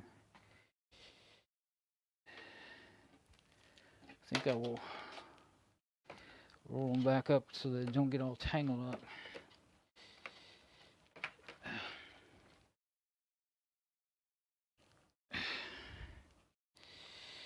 And I think I'm going to have to do that. I think I'm going to have to go that way. And if I go that way, then that loop that one of them is in can be pulled through. Luckily, these are, they have protectors for the clips. And so you can just drag them back, you know, you can pull them and do what you want. The other ones, half of my other older ones that they didn't have clips. I didn't even, when I bought them, I didn't know. If I knew clips existed, I thought they were too expensive or something. But anyway, half of them broke the clips off. And I think only one, I bought some ends, you know, to redo the ends, but it's only one that I actually ever did, one or two. Now I can't hardly see to do it. But, I still have, I think, one end left. I probably did more than I think because I had like five or 10 of them. I've got one left. Bought them years, I don't know, 15 years ago or more. Could have been 20 years ago. I don't remember now. I actually have some Cat 6 cable. See, I had a job in 2000 installing. Oh, there's another one of those things. Installing equipment in telephone company central offices. I only got to do it for, really only did it for about 8 or 10, 11 months. 8 or 10 months. We got hired in the tail end of the telco boom, and we got laid off before that year was over. But I'd never done that before, and I really enjoyed learning it. And I already knew enough about wiring and AC and DC electricity that they hired me. They hired me on the spot when I went to one of those job fairs. It's the only time I ever got hired at a job fair. I think I went to 2 and didn't get hired the first time. That time I did. The first time I thought it was a big waste of time because nobody acted interested. And it was all not the kind of stuff that I did, even though they tried to make it sound like it might be, you know, on the ad. This one was. They said, oh, just about everything you can imagine, we're hiring for it, you know. But this one, I don't remember. The one that I went to and it worked, I don't remember the ad. That's it. Okay, now what? So I've got 2 Ethernet cables, 2 power cables, and I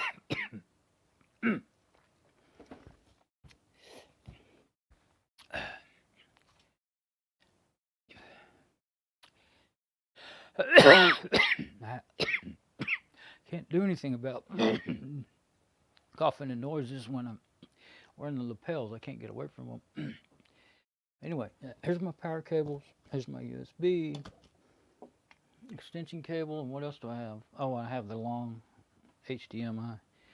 That's the thing, is I've got to get it. I wouldn't dare try to plug it all in and then lift it up there. I'd break all the connectors on the back of this thing. All the ones that would break. So I got to get it up there and slide it about halfway so it doesn't fall, and then kind of plug it all in. It's going to be really hard, actually.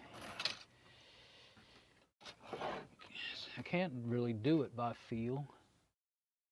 I don't know how I think I'm going to do it. Trying to see if I can get anything out of the way that might be in the way. Okay, let's try it and see. And yeah, I need to be able to stand there, so I'm not going to roll the table over there. I'm just going to do this. I wonder if I need, I don't think gloves would help. It'd probably make me easier to drop it. Let's see.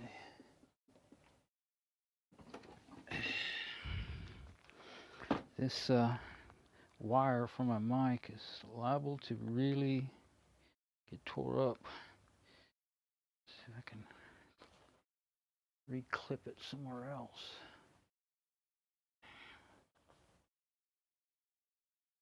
I don't.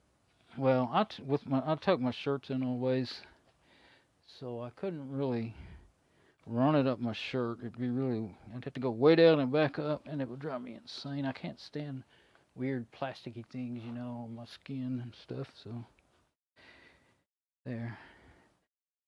Maybe that'll be up high enough, because what I'm gonna do is set it right in the top of my belt. Set the front of it on top of my belt, and then try to lift the rest up.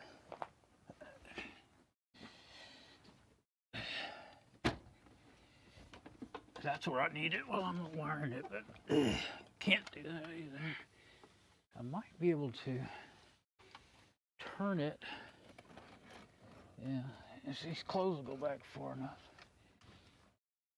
And I think I'll get this hangers out of the way.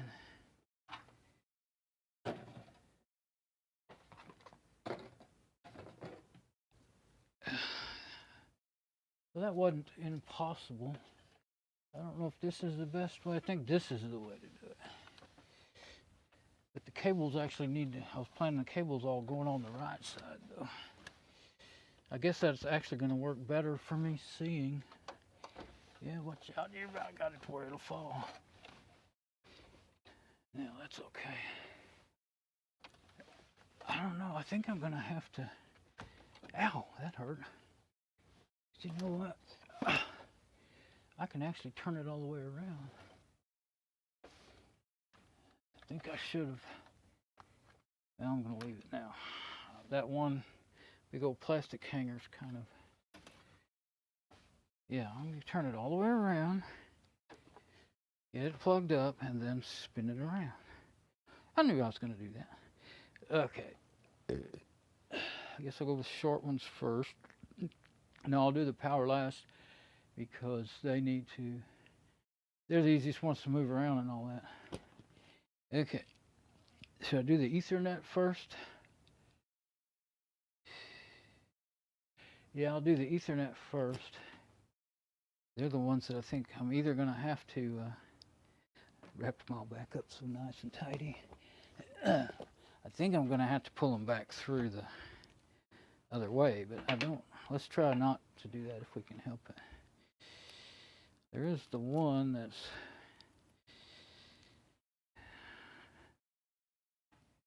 I don't know if having it down, yeah, having it down there would probably be all right. I just don't know which one is the one now. I never did really, well, I never did figure out which one was the one that was in a bad place. I mean, it had some wasted length. This one here, though, I was talking about not having to tape them up. I don't know if I ever got to the point of saying that the ones that, once I started breaking them by accident, I just learned to tape them up. And it's a real pain to tape them and then get them, you know, I don't have to tape these, but it's a real pain to tape them and then get them back apart. But this is always hanging on stuff, this tag that I put on there, so I think I'll put a little Scotch tape on that until I'm done dragging it around.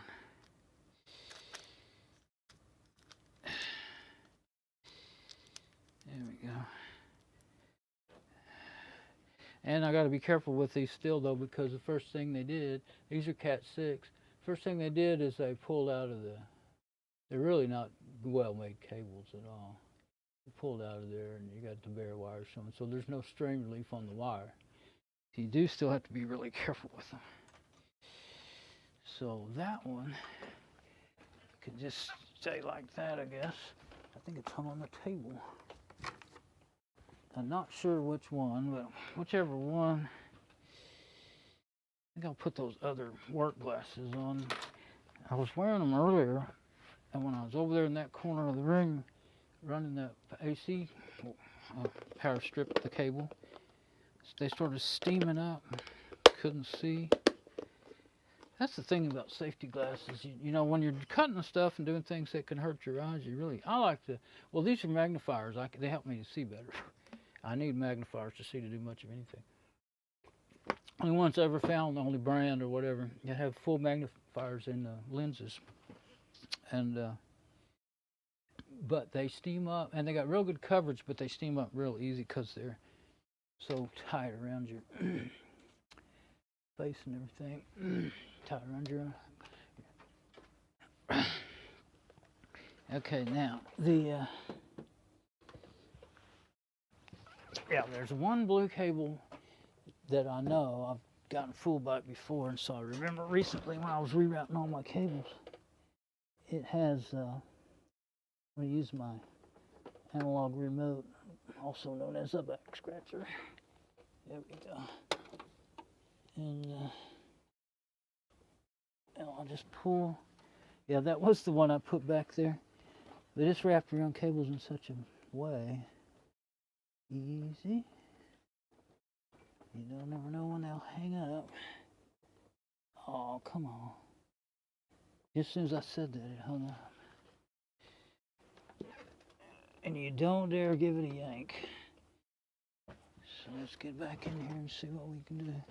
I think now I'll pull this one around this side. And I'm still not 100% sure if I'm going to, which way I'm going to run them down. I wanted to run them all down this way, not only have a short deal at the end of my bed. Yeah, it hung on the back of the computer. I figured that. Okay, this other computer probably needs to be pulled forward while I'm doing that.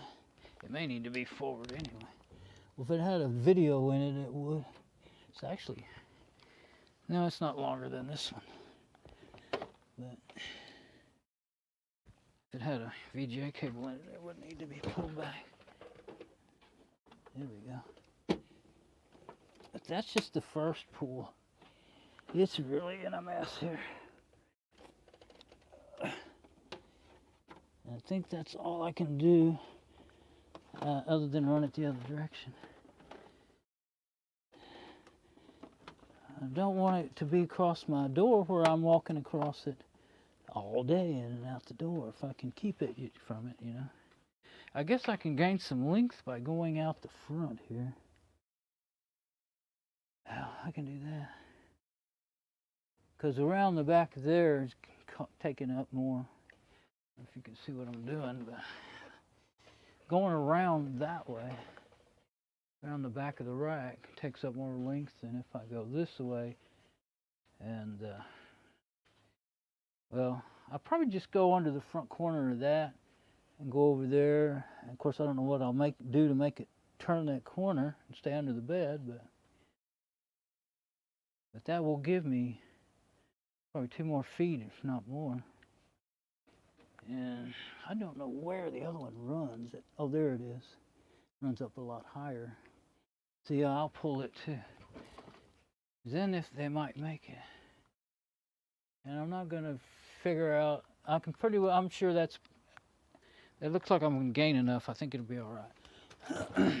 And I'm just gonna lay it down here for now till I get the other one around. But, well, maybe I should. Yeah, I'm gonna go ahead and move this video HDMI cable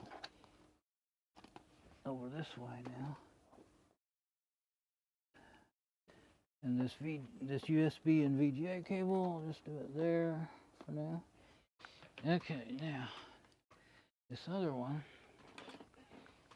and that one I'll just kind of put in the general area where it's going to be. There we go. And this one, oops, ended up getting a hold of the wrong cable.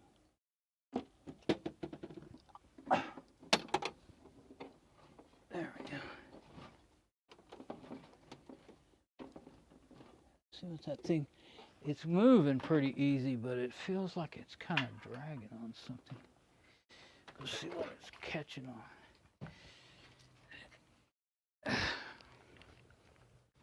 The computer, the same one as the last time. Okay.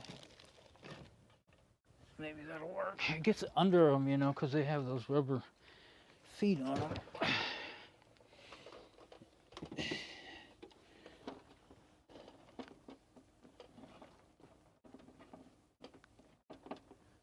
This was hung on something else.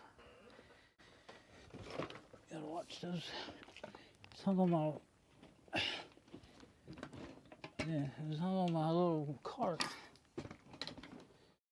Oh, you want it out to where you can get stuff behind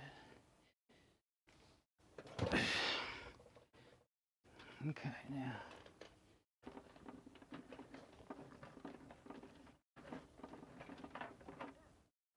Hung again. I think I need to move that before I trip over it. Yep. Went right under the computer. Running cable is no fun, even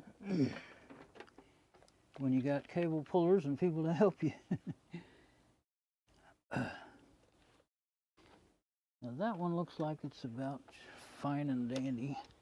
It wasn't wrapped around stuff, that's why it was a little longer.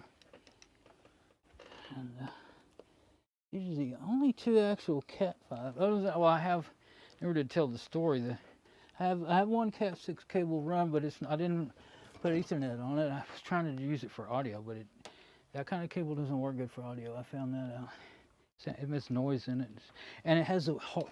I never knew there was so much science in cables, but the way they're twisted, the material, the exact amount of copper, and whatever else is in them, it all has to be the right formula for it to work for the right thing.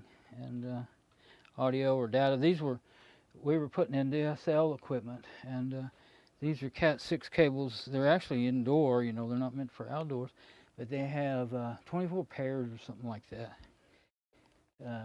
And I do have one run over there to the TV, but it comes from over in the back of my desk to the TV, but I'm not using it because the audio audio and video didn't work. But they would be perfect for what they're meant for, Cat 6. I could have me a whole bunch of cables that would just, give me some. I'd have to get some new ends, and I have the crimpers and stuff because I had them for the job. But I guess these can kind of be kept together now. Just try not to tangle them up too bad. Okay. I think I'll put this under here for now. Actually, I think I'll put it here. I might need to rest the knee on it or something. My stool that I used to put my feet on it, but I got to where there's a computer, but one of those kinds that's an actual desktop computer, not a tower, under here, under the desk, and it used to be my server, but it's only like a Pentium 2 or 3, and anyway, and the memory always kind of acted up, and it got to where it just kept on doing it real bad. Sometimes it don't recognize all of it, and it only has like 300 and something megabytes of memory, so.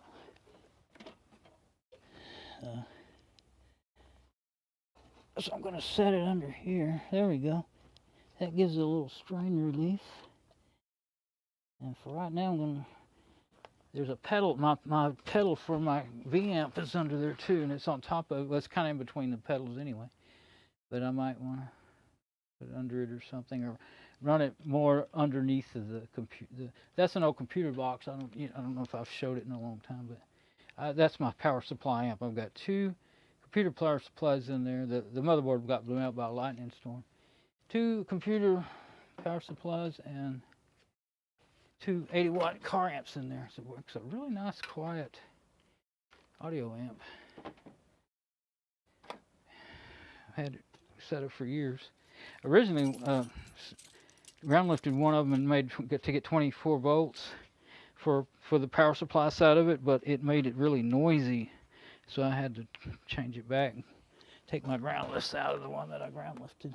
You ground lift them and then you wire them in series to do that. But I had to undo that. Okay, let's see.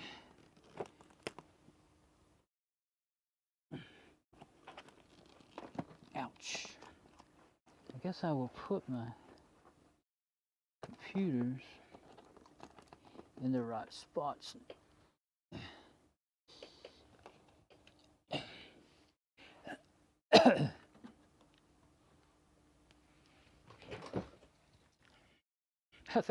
I call it the Blue FIC. That's the name of the motherboard, the one I had out looking at.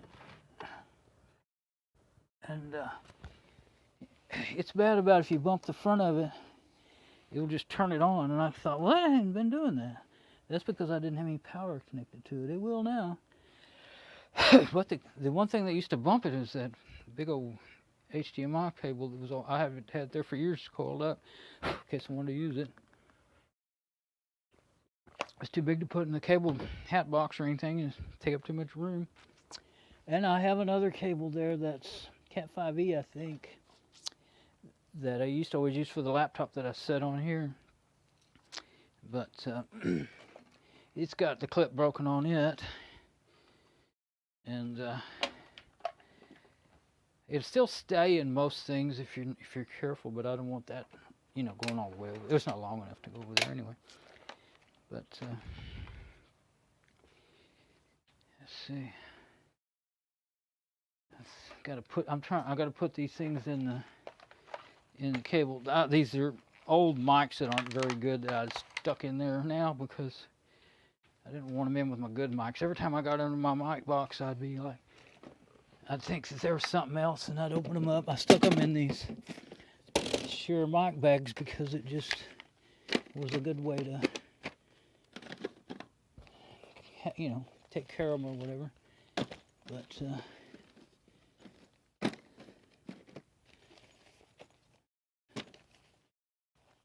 I think they both work.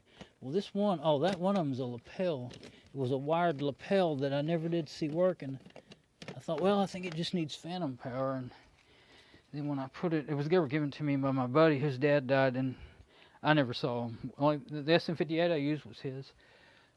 I used to have 5 of them that I bought, and then I gave them away. I used to use them when I did sound, and then not long after that, I was given that SM58, 1 or 2 57s, I think 1 57, lapel, and some other mics. And so I still have these bags because when I gave the mics away, I didn't really think about giving the bags, I guess. But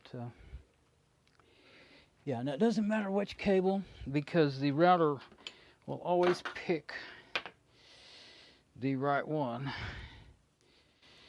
One does have a label and one doesn't, so I might let's see if they look like they're going to make it. I won't really know. I think they will. Yeah. I think they will just make it. I think it's worth a try. I think. I don't know. I think they'll do. Oh, I need to take them around the leg of the... I think that's what I'm going to want to do. Take them around the leg of the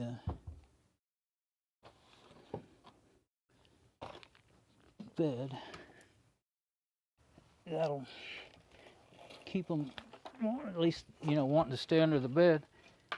And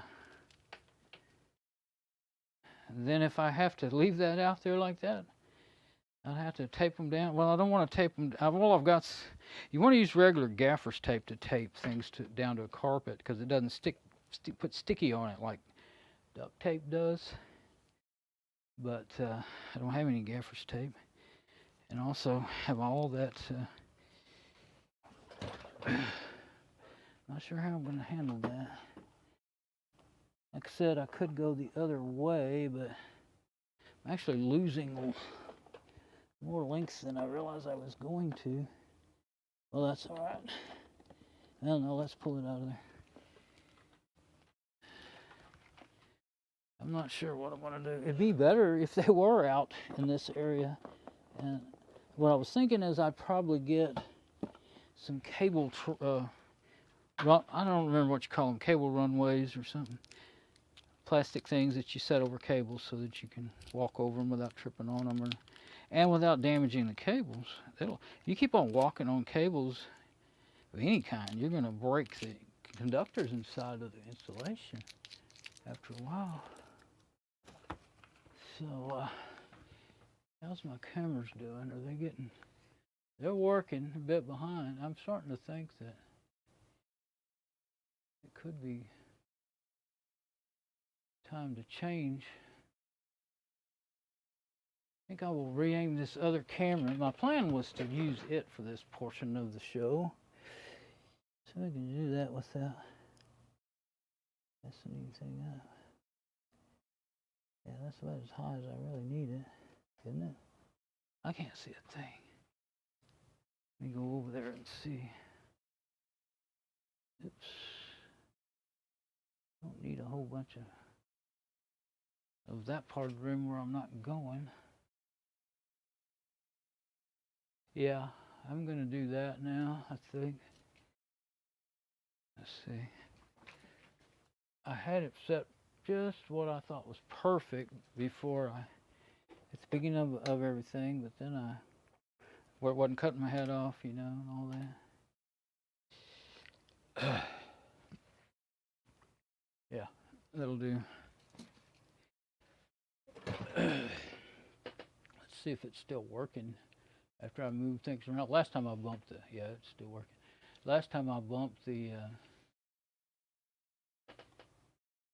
yeah, so it's sharper, so at that distance it'll do, actually it has a zoom and a remote, but it gets grainy when you do that, so. What time is it now? 8:10, yeah, I knew that, it's getting hot in here now, so. 78.4, it was all right all night. It was only 78, 79 outside. And air conditioner was just keeping it nice all the way in here, you know. It's kind of funny because when it's cooler, then the air conditioner actually, they'll turn it down more in the living room because it doesn't come on as much, you know, when it's hotter. I don't know, I guess that room is warmer when the weather's cooler than it is when the weather's, because it, you know, because of the air conditioner and how everything works. Anyway, I was okay all night. It's warmer when the weather's cooler than it is when the weather's. It wasn't chilly in there. Because it, you know, because of the air conditioner and how everything works. Anyway, I was okay all night. It's warmer when the weather's cooler than it is when the weather's. It wasn't chilly. Everything's okay. Now you can hear me in the instant replay there. It's not very instant though, is it? Okay, yeah, I would just like to get this to where I can, well, I do want to turn it on and see that it works. I'd like to, but I don't want to do anything else after that. From D-Link, oh, okay. D-Link, yeah, that's the one I want on the Ethernet. I guess it doesn't really matter if these are kind of getting twisty, it doesn't. From the D-Link, so this is the one I will put in ETH01, and the ILO I'll put in the other one that's not labeled. It may go to the D-Link or the switch or anything, I don't know. Well, I know it's not going to go, it's either going to the D-Link or the switch. The switch is 100 megabits. The D-Link's 100 megabits. I have another, I'm sorry, the switch and the D-Link are gigabit, 1000 megabits. I have a TrendNet down there that I'm using that's 100 megabits, and then my TP-Link, I had planned on putting it out in the garage as a repeater, and now I don't want to because I'm putting two out there, and the heat and the cold ruins it. And one it took several years, and the other one it ruined in about, well, it was already acting up anyway. That link says it was ruined in 6 months, a year. Anyway, but this one's got a loose. Also, I got it out the other day. I thought I was going to hook it up so I could hook all my security cameras to it and not have them using up the bandwidth on this one. And I'd forgotten the antenna. It needs to be taken apart to hold the nut to tighten up the antenna thing. The jack that you screw the antenna on, the connector you screw the antenna on, has loosened up its backup nut. And it's going to, if it hadn't already, it's going to break the wires if I don't fix it. So, okay. Ethernet, my new USB cable. I guess I'll plug it in and leave it coiled up, laying on top of there. And what's the other thing? The video. That really needs some sort of strain relief back there. Oh yeah, I remember one thing. One thing I was gonna do.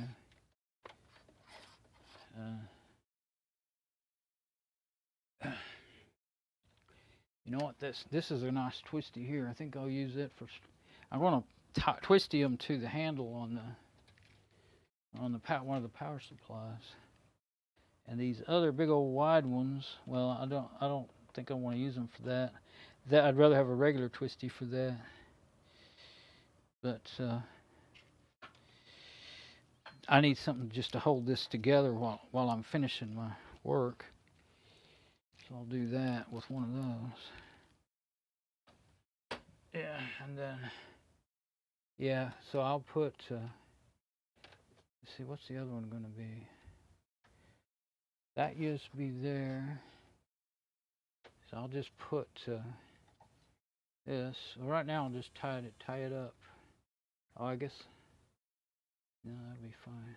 Oh, I think it's only going to be a strain relief is if I get it kind of tight on the cable first. But you definitely don't want a little slack. This is going to be plenty long, so I think not too much though. Yeah, about like that. Keep those twisties out of those fans too. Now I figure I'd be able to put more than one on there, but we'll see. Power cables, they don't necessarily, they're so big they wouldn't bend that tight anyway. Oh, these, yeah. I kind of wanted those to have some strain relief.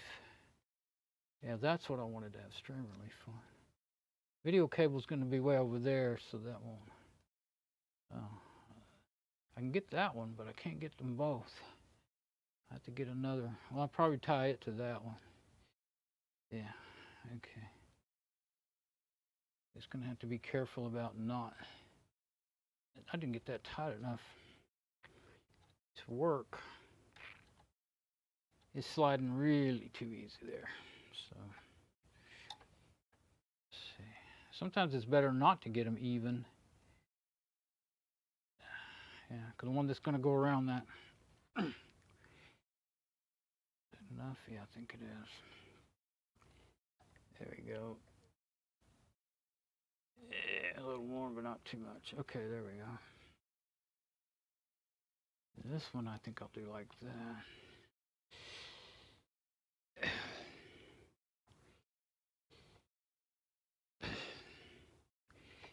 You get kind of creative with the way you twist them up. It'd be a pain getting them loose. It'll drive you crazy, but it will actually work as strain relief. Not seriously strong, but it will help. I don't want that one to be in such a bind there. Yeah.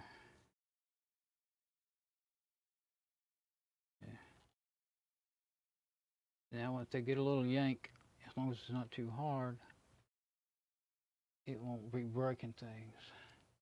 If that keeps being moved back and forth, those wires will break inside. So far they're good. Tried to be careful with them ever since they started looking like that. And I got a whole box of twisties that I saved. You probably might not be surprised at that. Okay, let's see.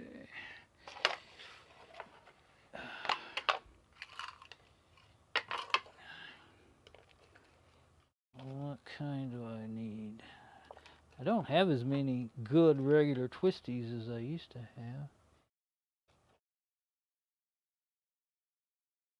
That one's not long enough, I don't think. They're either too short or so long I don't want to cut them if I don't have to, because sometimes you really do need a really long one.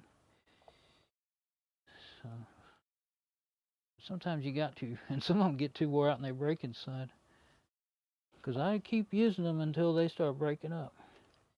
There's the one that's the best, but I didn't really want one of those clear ones with the solid wire on top. But they are bad about the wires poking out and poking you too. What's that? That's just right lengthwise. I think I'll use that. Let's see.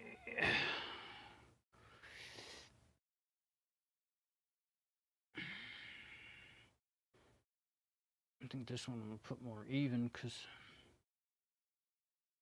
where do I want it? I guess about right there. No, this one's harder to decide how to do it. It really seems worse on it to give it an extra loop in that spot. Well, you need to have it enough that it will actually be strain relief. Let's see. Of course, I might find out I don't have enough cable to do that too. Let's see. Is that? It really wants to just go straight over there. Sometimes that's, don't try to force them to go somewhere they don't want to go, you know. I'm gonna do that this time, because it seems like the more I try to give it extra, trying to make strain relief, it actually just puts more strain on it, on that little bit of wire that's left there, you know. Yeah, as long as it's not moving, that's the main thing. Yeah, and it's taut. Just kind of move these so where they're not going to be towards those. They won't accidentally get bent into those fans. Guess if I wrap it around again, it won't be long enough. Yeah, there we go.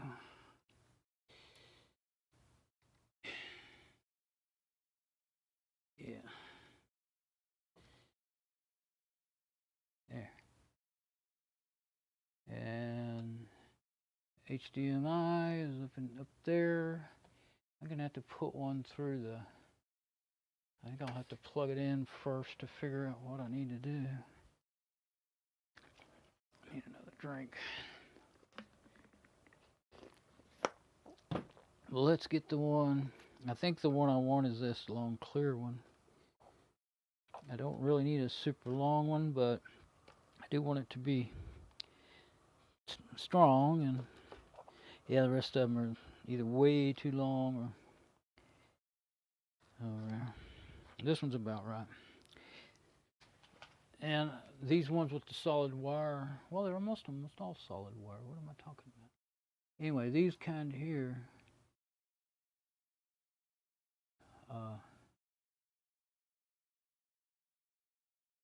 they do seem to want to break sooner than some of the others, so probably best to go ahead and, you know, twisting and untwisting.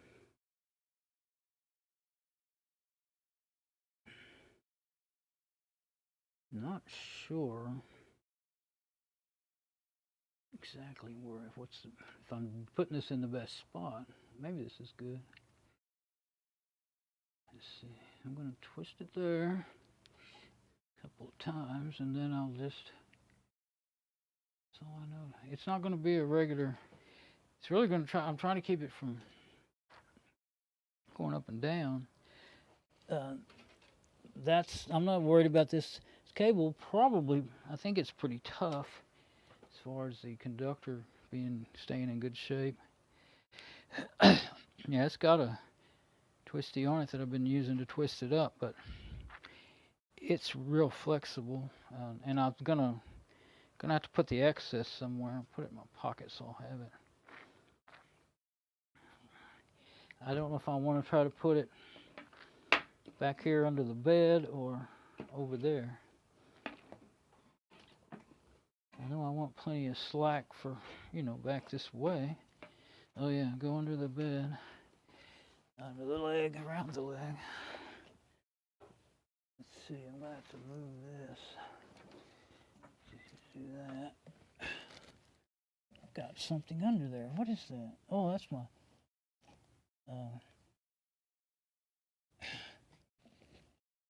Not gonna be able to run this whole long piece through there. Gonna have to run it through just the wire itself. So I may end up doing what I was thinking and putting the excess. I don't think having it all up in the closet's a real good idea. Well, it might be. I want plenty on this end, but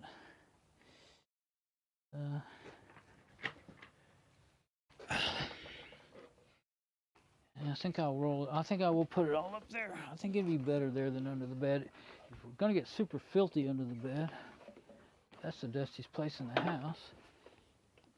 And it's cleaned the least. And when I went to, move everything off of the top of that, I had all kinds of stuff on top of that. I went to move all that stuff. There was dust, a good tough film of dust, but it wasn't super thick. So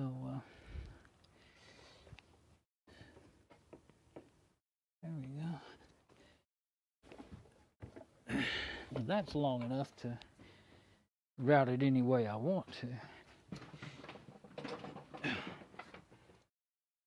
Do it that way. A lot of times I knock things off the desk when I go leaning the back towards the desk. Yeah, I keep thinking maybe I ought to. Let's see. I guess I will start winding it again. Leave plenty of room. How much room I need? Not that much. And it doesn't stay wound without that twisty. So that's why I brought it with me. Just wind that bit up and then kind of straighten it up later.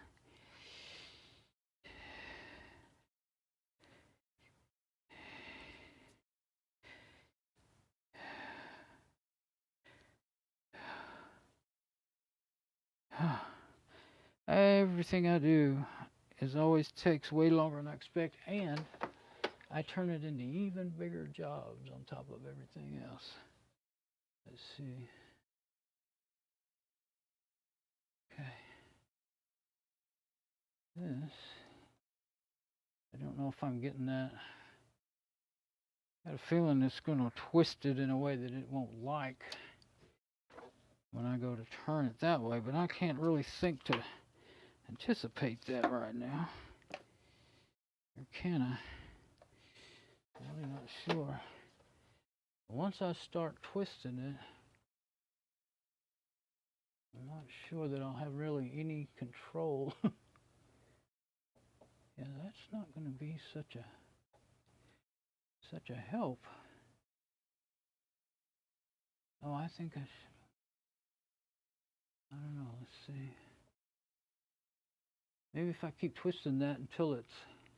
I need something solid. I need a real metal device to hold that.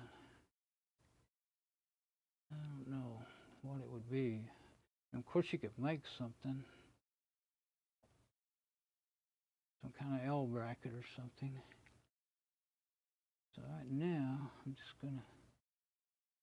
That's actually sturdier than I thought it would be. I twisted it until it was right up there, under the bottom of it, and I twisted it around it, and then I had a bunch of extra, so I twisted it around where the jacket is. There's actually some dent. It's the way it's made. There's places that will kind of catch that wire, and then I twisted the next one around the cable part, and that's what and it's not flopping so bad, so easy.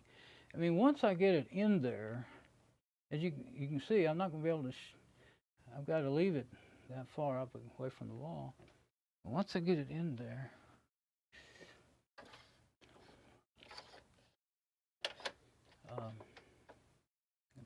spun around. Let's see now. I've got my USB. That's an open USB. And then I've got my LILO, Ethernet, video, power. Put those on there. And then I can, I've got to plug them in now. I mean, it'd be really hard to, these are actually really hard to do when you can't see them. They seem like they wouldn't be that bad, but they are. And I have another drink. So,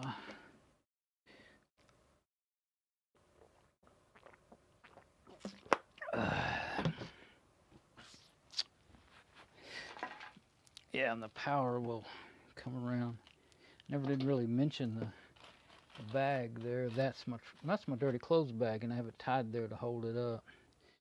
I I thought I was going to have to redo that somehow, but I think it's going to be just fine. Just leave it. It's empty right now because I was washed clothes last night. And I put it back where I usually do. Right. Only thing is the door won't shut all the way now. When I get to where I want to shut the door all the way, it can't be there. I mean, it could if it was empty or I just had a very few clothes in it, but I wash when I need to, not every day or two. So I guess the way that cable is, I'm just going to run it right through the loop. And try to carefully turn this around. I don't know if I'm going to need to take this off of there or either one of those off of there or what. I think I'm going to leave them up there until I get it turned around. See, I've already got my towel half off of there. Oh, these. Yeah, I think these ought to be laying on top too. I think I'll get one of these thick ones to put on there. I think I'll throw everything back in there except for what I'm going to be, so I won't be knocking them off and making a mess with them. Yeah. Don't really know where to put them right now, but okay. Boy, I have been. Some days I feel really weak and don't feel good, and I've been having to roll that table with this. And for the first week or two, I was moving all of my magazines and different things I have on top of there before I try to roll it. And then one day, I think I just forgot. Started pushing it, and I think maybe I was a little stronger that day. And I did it without near as much trouble as I expected. So kept doing that. And the legs kept getting looser and looser. That's one of those old projector tables is what they used to use them for at school. I got it from my friend, the same friend that I got the mics from. His dad got it somewhere. And you can tighten those legs and tighten those legs, and they still going to come loose. And but I got my little DeWalt 1/4-inch impact that that's the second or third time I've used it, but I used it to tighten up the one. Some of them you can't tighten up because they're the leaves. The leaves, they have to be standoffs for the leaves. I redid all the nuts, almost all the nuts in it, several years ago, and put double nuts on it and stuff, but they still loosen up. Okay, now we've got our power, got our Ethernet, video. Yeah, and then I can pull those back this way. Just the USB. Plug those in, and I'll be ready to try it. Okay. Well, at least now I know I can spin it all the way around. So if I need to get to the back of it to change out a card or do anything, I can do that. So that's pretty good. And I'm just going to have to let these go the way they want to until I get it spun around.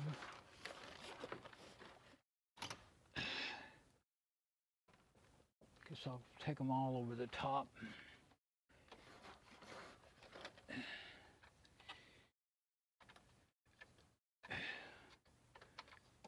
Started to pull on it and it felt like something was really soft. I think that's the tab you pull out for the numbers and stuff.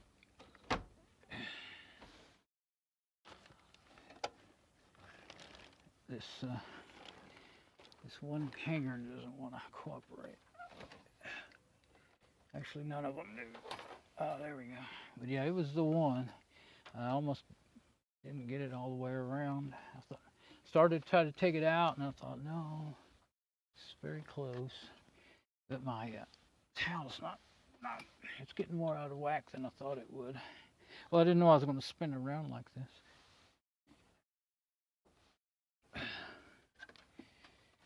But the whole back end of it is off. I'm trying to go a little too far and then go back, but I don't know if that's going to work. Yeah, that might work. There we go. There we go. And how far do we want to go? I do not know. I can't see Well, I think I heard it touching in the back.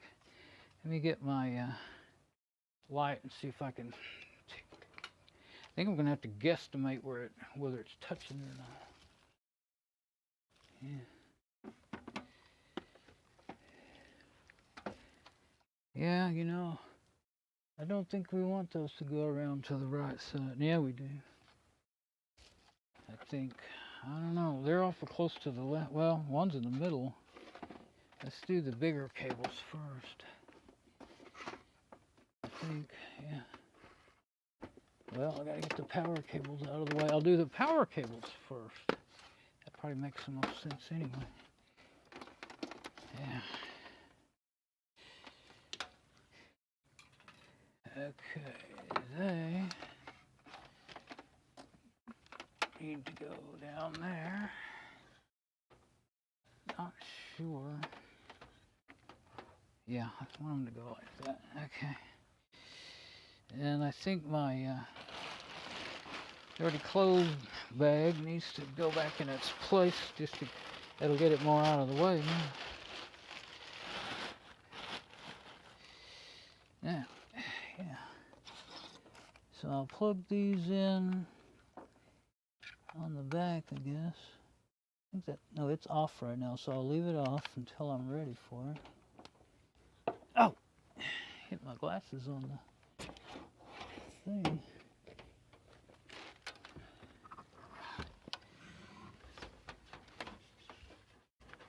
Yeah, some of these things, when you go to get them out of there, they're going to be in a way. I can actually pull this thing way up, this one. It needs to be far enough that the door will shut. I think I'll leave it there for now. Oh, let's see. Oh, it needs to be there if the door's going to shut. Okay, well, that'll be all right. Yeah, like that. For now, anyway.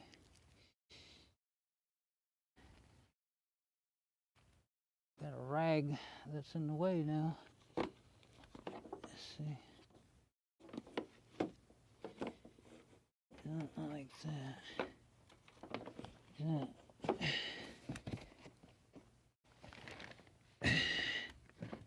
Yeah, there we go. I can reach it. Just turn it on. I won't turn it on until I'm really ready to turn it on. Yeah, now it's going under the door. Okay. And then, how else are we going to do this? Let's see. I still kind of need that. Well, the light's helpful, but it's in the way of me doing my work, too. I just got the yellow light on, so. Yeah, so I guess I'll do the video next. I think I'm going to go ahead and route these over the top and down the side. And, oh, I see. I'm not sure. Yeah, I think I keep thinking maybe I should put these Ethernets that way, but I don't think that's going to work. They just seem like they want to go that way now, but I don't think that's really the case. Oh, they can go over the corner of the...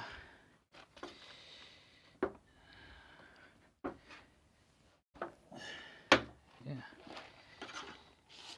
So I'll just have to figure out how to get them on down to the floor. I'm going to have to tape them. And the video needs to go like that. May have a little more video than I need unraveled, but well, I think I'll pull the slack that way. Yeah. And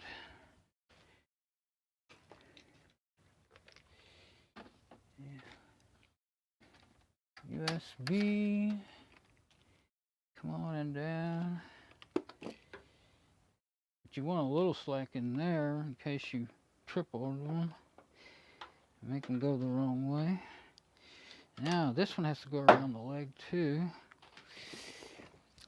I got so much stuff to pick up. I can't even go to bed until I pick all this stuff up. I think that's going to be about right. I think what I'm going to be doing is setting it somewhere, anywhere. I might put this thing over by the closet and stack it on that or something. I don't know, we'll see. I usually put it over. I always like to have it right here because it has all my, well, no, I can't do that. I wouldn't have any place to put my medicine. I'll stack all that junk in front of the closet, I guess. Leave the door cracked where I can reach in there and turn it on. At least the button's on the left side. But I'll do that after I test it because I need to sit down for a while anyway. That'll be a good way to sit down. Okay, so this, but I'm going to do the minimal of wire routing, you know, finishing the wire routing tonight for me. I had hopes that I might get done with this in plenty of time to make a couple of phone calls when everything was opened up that I've been needing to make. But I'm dead right now. So here's my USB. Go back to that other view, I guess. Maybe you'll see it down here on the other camera or something. Yeah. Here's my USB going to my KVM. And the last time I took and just used the twisty. I did it ahead of time. This time I already got it around that VGA cable, which I'm not going to be using. It doesn't even work right anyway.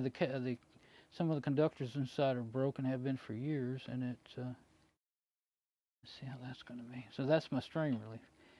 It works. You get a video, but it's purple. And if you kind of wiggle it, used to you could wiggle a cable and make it stay in one place, and it would be all right. But I can't really get it to do that anymore. So that thing's got to be put somewhere where it don't get damaged. I think. Actually, I was gonna hang it on my cable thingy there like I usually do, but I'm not. I think I'm gonna set it behind it because there's a that wood makes a ledge, and that was twisted up and I didn't realize it. Let's see. I think I can untwist it though because that cable does have some play in it. There. Doesn't seem to matter what I do.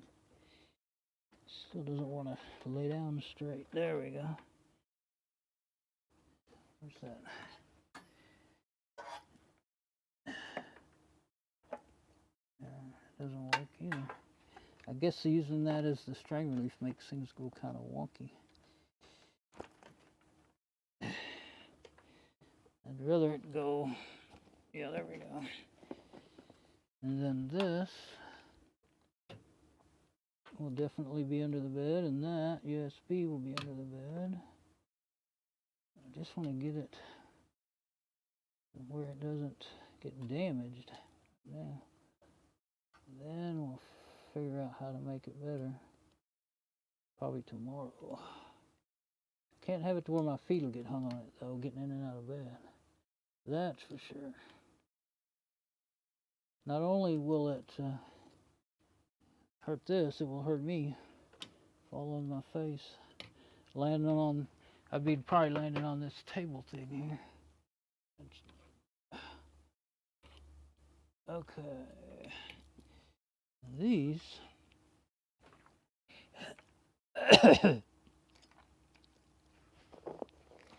Don't think are really. They're not really long enough for where I'm wanting them to go, but I do believe I'll be able to drink again.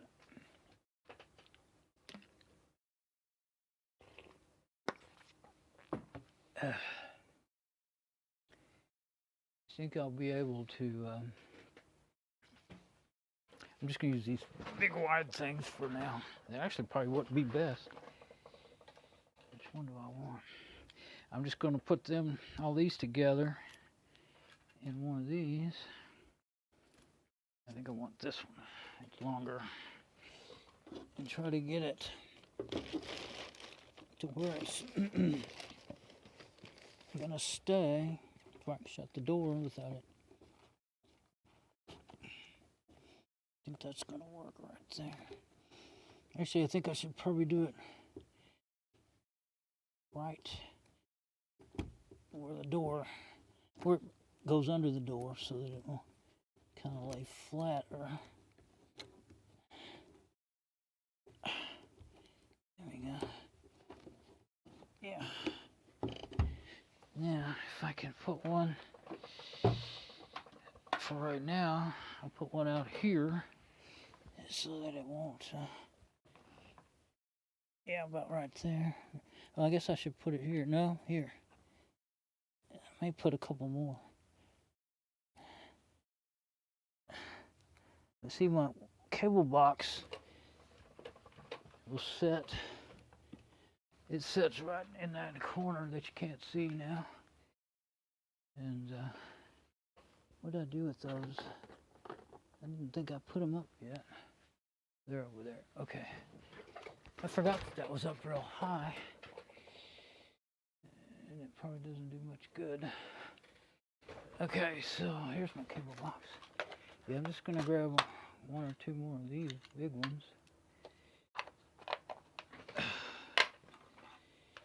And my cable box will go over there, and then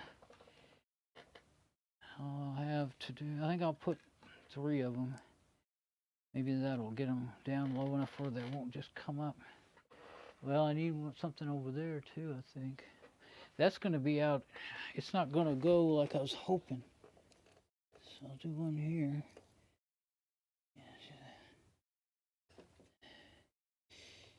This one. This cable box will help hold it down, that's what I was trying to say. These, I don't even feel like going out to get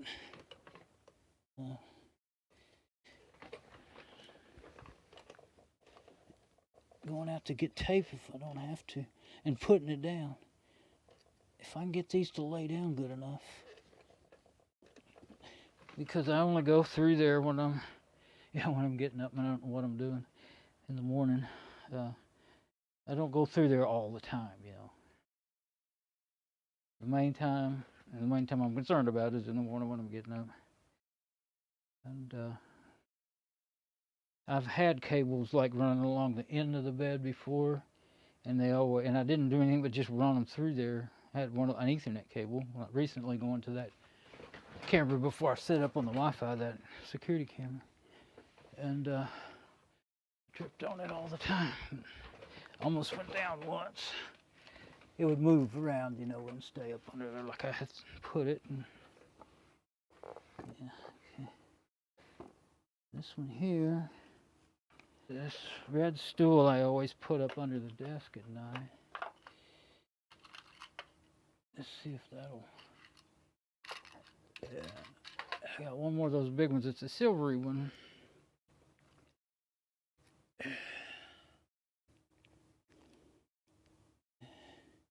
Guess a little further that way. It's really hard to tell. Yeah, this could end up taking, if I did it really well with a bunch of those, I don't have any more of those, I could use twisties, but I just thought, well, heck, that's going to end up being more work than taping it down. That's not really long enough. That's, you know, all this, there's no more slack to pull out of it. But I think I would rather figure out what to do with it in that area than go this way. It might not end up being any, really, you got to go this way. And then you got to turn, if you try to turn a right angle corner and stay up by the wall, that looks like it could be further distance than what I'm doing, actually. So the routers are all right there, even with side of the desk there, even with this. Well, like right there, but back there. So,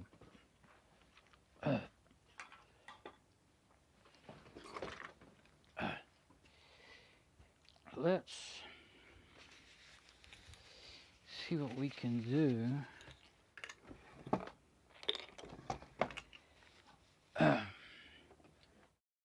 Oh, I left that in there. Oh, I didn't turn the... Oh, the power's on. I turned the power on, messing around, shoving that power strip up in there like that, messing around with it. Okay, so, oh yeah, that always wants to roll when it's there anyway. So,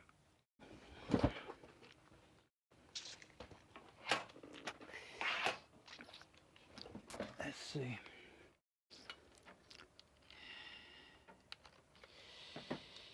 This camera that I just noticed that today. I didn't used to have them to where 1 and 2, 1, 2 was bigger than the to 1. I probably resized it to make it fit better with that new camera. Didn't realize that's what had come one of the things that happened. I mean, I know I don't remember resizing it. I remember, but I know I've got, the other one is such wider than these. It's a little bit bigger, higher resolution, a little bit bigger picture than the others. So I had to, and in the full screen view, it's the full thing, but in the combination 2 camera views, it's cut off. So anyway, I'm kind of too tired to gather what I'm saying anymore. Okay, so I'm going to take this one and aim it at the monitor. Let's see. Kind of crooked.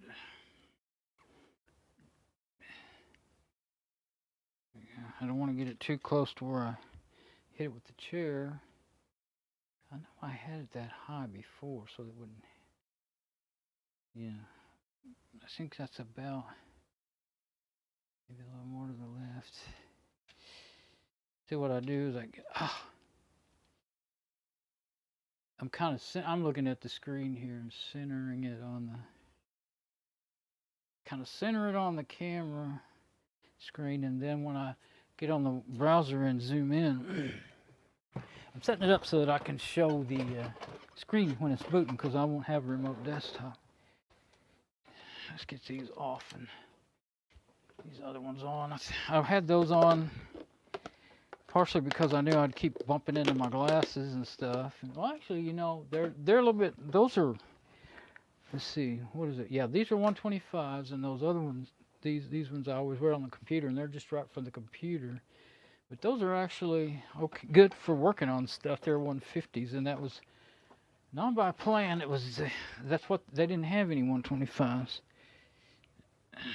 So that's what I ended up getting. All right, that one. Yeah, I'll leave it like it is. I keep thinking I want to move it pointed at me, but I got one pointed at me. I raised it up high so that I could see both the computer and me. But okay, so I gotta open the browser anyway, so let's do that. And I guess I'll get on the desktop so you can see that. Oh yeah, let's go ahead and swap. It's used to how it was. I could go hours on end and no problems, but lately I've been having, every time I use it for very long, it quits. But hopefully it didn't. If it did, it didn't look like it. It's all been showing. It's been showing in the OBS studio. So let's check the stream first, and then I'll set up that camera.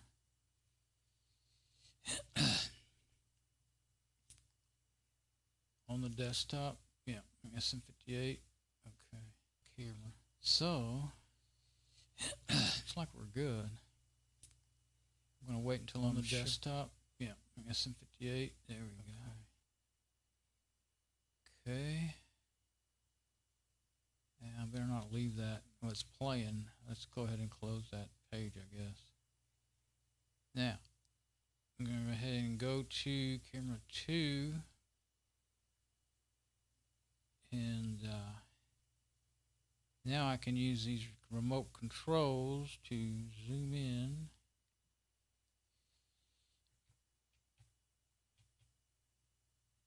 Looks like I need to go a little higher, or I may just leave it like that. That is off. Well, it's best to make it as. If I go higher, then I can, zoom in a little closer, and then I also change the exposure so that it's almost legible. Let's see, what do I need it? Normally I go 3. I think I'll go 4. If the sun's up now, it makes a difference.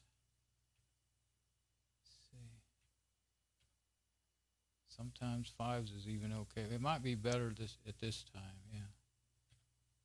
It's too much. 5, 4. I think 5 makes it darker text, but more blurry is what I think. Let's try 5. I think it's better. But I'm going to go move the camera down a little more so that I can zoom in a little more.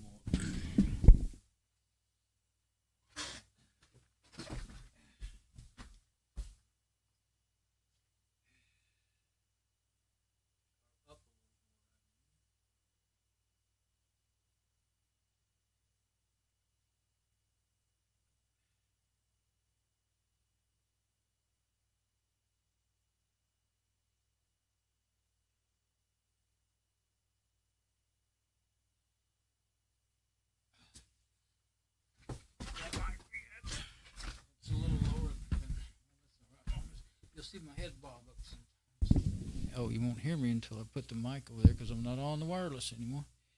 Okay. And you can move it with the slider, or you can, once you have it selected, you can use the keyboard, and that's pretty convenient. There. Now that should, it's not exactly the same in OBS, so you gotta check back. Let's see. Go ahead and turn off the video in there, though, because that uses lots of resources. Camera 2. Yeah. Yes, a little delay, but not seriously bad. Okay. So what I'm going to do then, I'm going to leave it on camera 2, leave it on the SM58, go over there and turn it on. I don't have an analog remote long enough to reach that. I may have to make me one. Find me a stick. I bet I got a broom handle or a stick. Broom handle wouldn't be long enough either, but a piece of trim or something would be. Okay. And we're going to close this so we don't be using up resources for no reason. There we go. Yeah. Okay, so I'm going to move the KVM switch over to the server, and then I don't know if it'll work. Let's try it and see. It'll probably just say no signal. I put it on DVI, but it may. I think it'll stay there. Yes, there's no signal, but it may stay.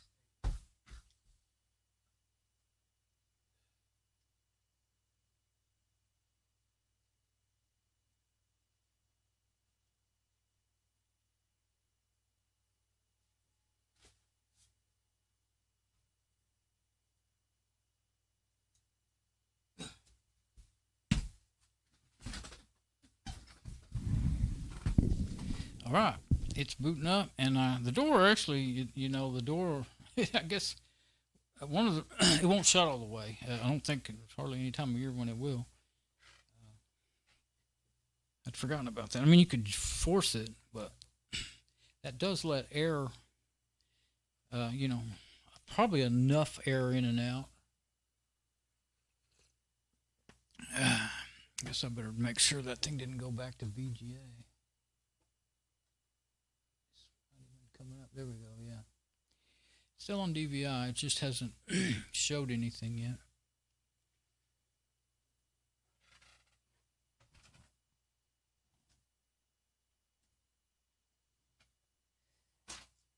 I think it's number 4, isn't it?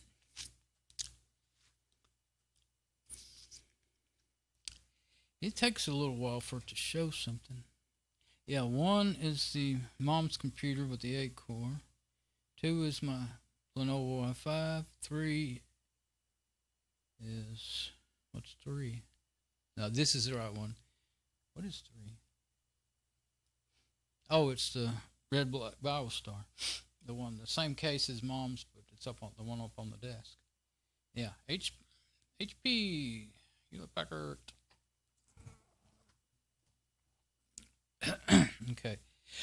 I've got it set on the show more information, so it's slower to boot by a noticeable amount.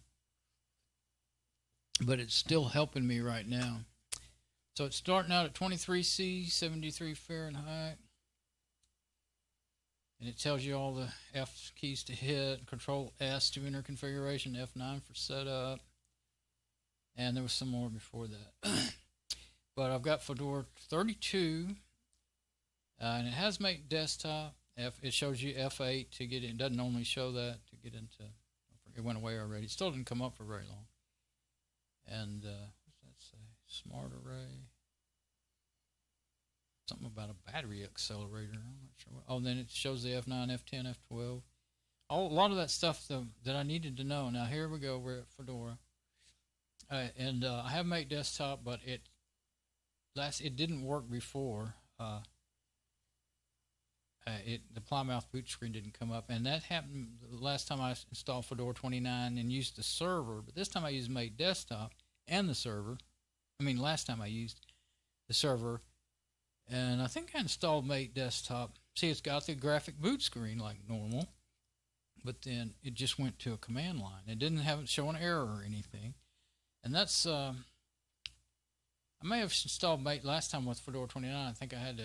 I couldn't install Make Desktop and the web server, so I installed the web server and then went back and installed Fedora Make Desktop on a remote terminal. I think is what I did.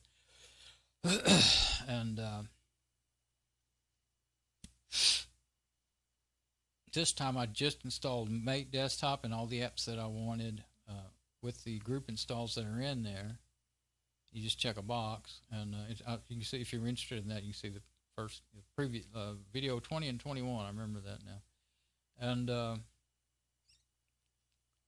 you know what? If I show the command line, I might actually see if there's any kind of error or anything. If there was this, well, if it shows one, it would be the very last thing, right? When Plymouth tries to Plymouth, or you might call it Plymouth.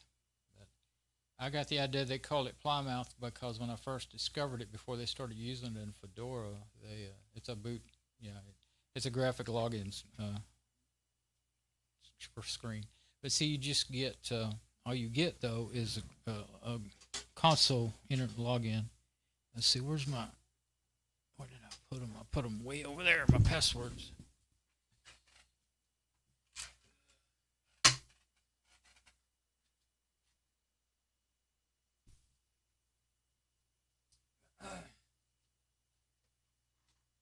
Oh, I found my list again of what to do. I wonder if I did everything. Let's get logged in first.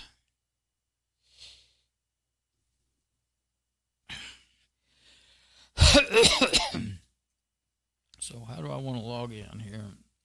Oh, if I want to get into Make Desktop, so I have to log in as Dawn. I don't have it set up on root. I set it up, and it will work if you log in and type StartX. So Dawn. Password.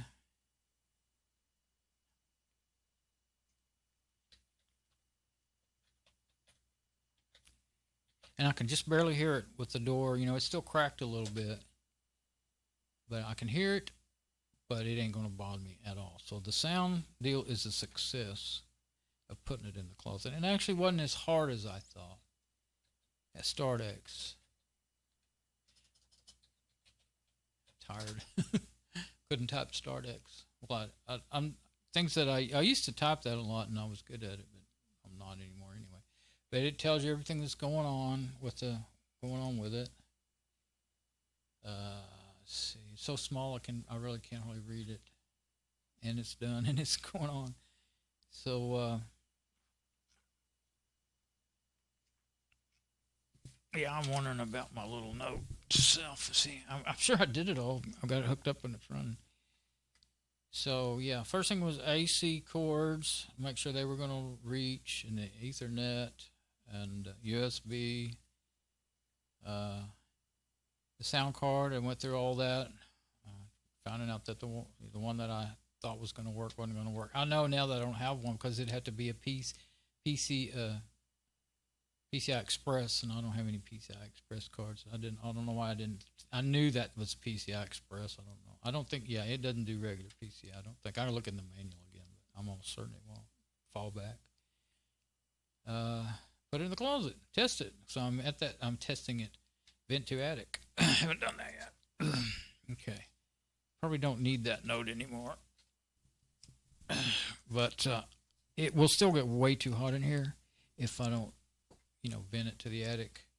I figure I need a minimum 4-inch. I may, but I have a let's go ahead and kind of go through this right now.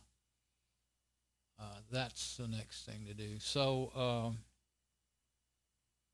yeah, I can't tell. Now I'm on this machine. Well, I could switch back to my machine, and I can't check my stream or anything. That worries me. Oh yeah, I can do this. I did it last time. We'll go into Firefox, and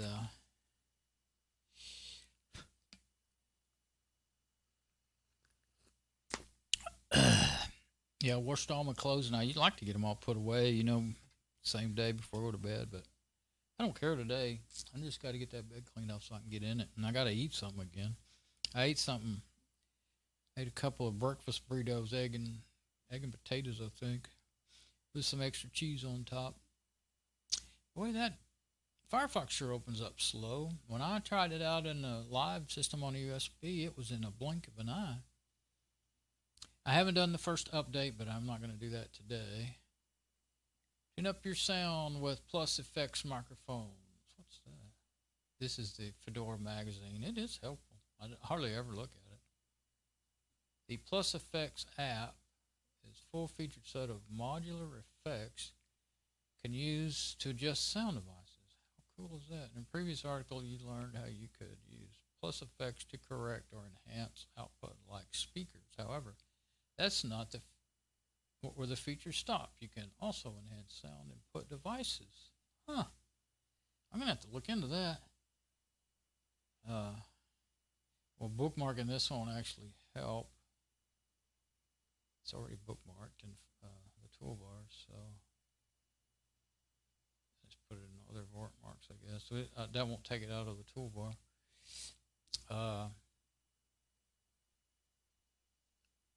I'd usually just close that without looking at it, but glad to look now. Right. I'm going to put it in the toolbar so that I will see it next time. That's very interesting. It might be something I want to use. I've always wanted to. What I really wanted was a compressor, dynamic range compression. I need that on every video I ever watch, especially on YouTube. Actually, movies are worse than YouTube. YouTube actually does that. I think they do it on all videos. I mean, you might be able to turn it off, but I don't ever mess with it because it doesn't do anything that I notice, to make it. I remember when they first started doing it, people were complaining, you're running my audio, especially music, it doesn't have the dynamic range that it should have, Well, I just don't want it to be so. It's so quiet you can't hear it. You turn it up and then it blows your head off, especially when people, mix music and audio within their videos. So some people just blast you. Can't hear them. You turn it up, then they blast you with something. And it may not even be it's not metal or anything. It's not loud music. They just got it up so loud. It's not music that's normally listened to loud, But anyway, let's go to YouTube. Oh, there it is up in there before. Guess that's it, yeah. Said my name is, I didn't remember. I thought it was, see, my YouTube original name was DWEB98, but it says, after I went there, what it showed in my history was Don Bishop Don Songs. Oh yeah, they let you rename it at one point, and that's what I named it. Okay. Don Songs is the name of my first album. Oh yeah, you can't play that yet because we don't have HTML5 plugin. So one of the first things I need to do is I'll just use to get that stuff in my add-ons and stuff. I'll just sign into Firefox Sync, but I'm not going to do that now. So I see all my related videos, but I can't see that. I don't think Chromium is on here. Yeah, wait, don't see no until you've looked at it all. I did the, I've got Wireshark and stuff like that, which I actually used this morning on my other machine. TCB Junk, those are GUI apps, but the EtherCap, Ether8, yeah, I'm glad I did that now. I just hope I can fix, well, it won't matter, I can install it again, but I hope I can fix the Plymouth root screen. I'm looking through the apps and trying to talk without having to reinstall. It seems like everything's okay. I don't know though. It could be a little problem. Well, I need to run the first update before I say anything. It may just need that first update. They always. This is an ISO I downloaded months ago. It is a Fedora 32. Yeah, there's all the security lab stuff. That's what I was talking about. And there's most of it, 99, probably 5% of it is command line stuff. And I got to, like, I don't have it on this whole group on my system because I'd keep thinking, oh, that looks cool, and open it and it'd be command line. And I can't remember stuff well enough to learn a whole bunch of new commands. I know some basic commands for Yum and DNF and stuff like that. But and I like the audio video groups, all the audio video apps. There's more than I have on my other system. I don't know if it's because I found another group or I just I mean, I used to do it all one app at a time, you know, or I'd go in there and I'd search for, I don't know, DAW, you know, Digital Audio Workstation, and then find all the ones I thought I wanted to install and install them. And I might be doing 10 or 30 apps at a time, but it took me 6 months to build up a system that way. 3 months if I worked my butt off, you know, at it. And usually you don't even realize you want it until it comes across your mind. And over the years, I used to remember a lot of my favorite apps. You know, I mean, I'm talking like 100 apps or something. My favorite apps, maybe, you know, they're more like 10 or 15 that I use all the time or often. Like, there's probably 5 or 8, 7, 8 that I use all the time. You know, Firefox, Thunderbird, you know, stuff like that. But if you install the groups, though, good thing about it is you can find apps you never knew existed, and you know what group they put them in. You can just look through your menu there, and they'll be put together. Some of them go into more like these system tools. A lot of these ones that came with the security lab are in there. That's one thing. It gets in your system tools. Nothing bad about it. Just that it makes it hard for me to find the ones I'm looking for. I use App Finder, but XFCE's App Finder, XFCE desktop, and most of the time. But sometimes I know there's an app that I want and I can't remember. I can't find it, and I don't really remember the name. But I can look in group type, app types, and end up finding it. But if there's too much extra stuff that I don't really use like that, then it makes it harder to find it. And I'll click on stuff, and it also tempts me to click on it and see what it is. Turns out to be a command line app, and then I'm like, well, crap. I only like to put the command line apps that I actually use, like test disk and stuff like that. Actually, test disk you don't want to use on a live system. You need to boot it to a live media. You don't want to use it on your in production system off your hard drive. Test disk is to recover lost partitions or files on your hard drive. You don't do that while you're running off your hard drive. You need to boot to a USB or a CD, DVD, or SD card or something. because the instant you click on the recover, then you're going to break that the operating system that you're doing test disking. So, and you're probably not going to be doing that on one that's working anyway. The thing is you probably broke your operating system got broke when your file system got broke. It can fix broken file systems by recovery, and I can't remember all the tools in there. I usually use, for that, I usually still use Hearted Magic. I think, is that what it's called? No, I can't remember now. Anyway, it's a distro, rescue distro that used to be free and open source, but around 2013, 2015, they sold it to somebody, I guess, or they just kept it and went proprietary.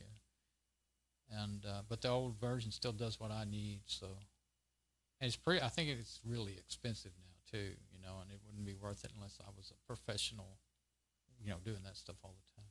And the apps that they use are all still open source, and kind of got to where sometimes I will just, if it's like one thing you can do with Fedora, if you boot to a live Fedora system, you can install apps in it. Some of them you can't. I think it is called Parted Magic, and you can't install any new apps in there. Or you might could if you really learn that. It's a whole different. Still don't remember what it's built on. It might be built on Slacks, Linux, or something, but no, it's not. It's something else. But I figured it out a couple times, and then I forget. But if you boot up to a Fedora Live system, as long as you got enough memory, you can install apps, and I've done that quite a few times. And then run them, and then it goes away when you reboot. But you can make them stay if you set up the persistence on your media. Persistent. You can persist. They call it persistent something. So on your media and your USB stick or whatever. What I'm saying. But I've said I was going to do that a bunch of times. But I'm always wanting to. I just.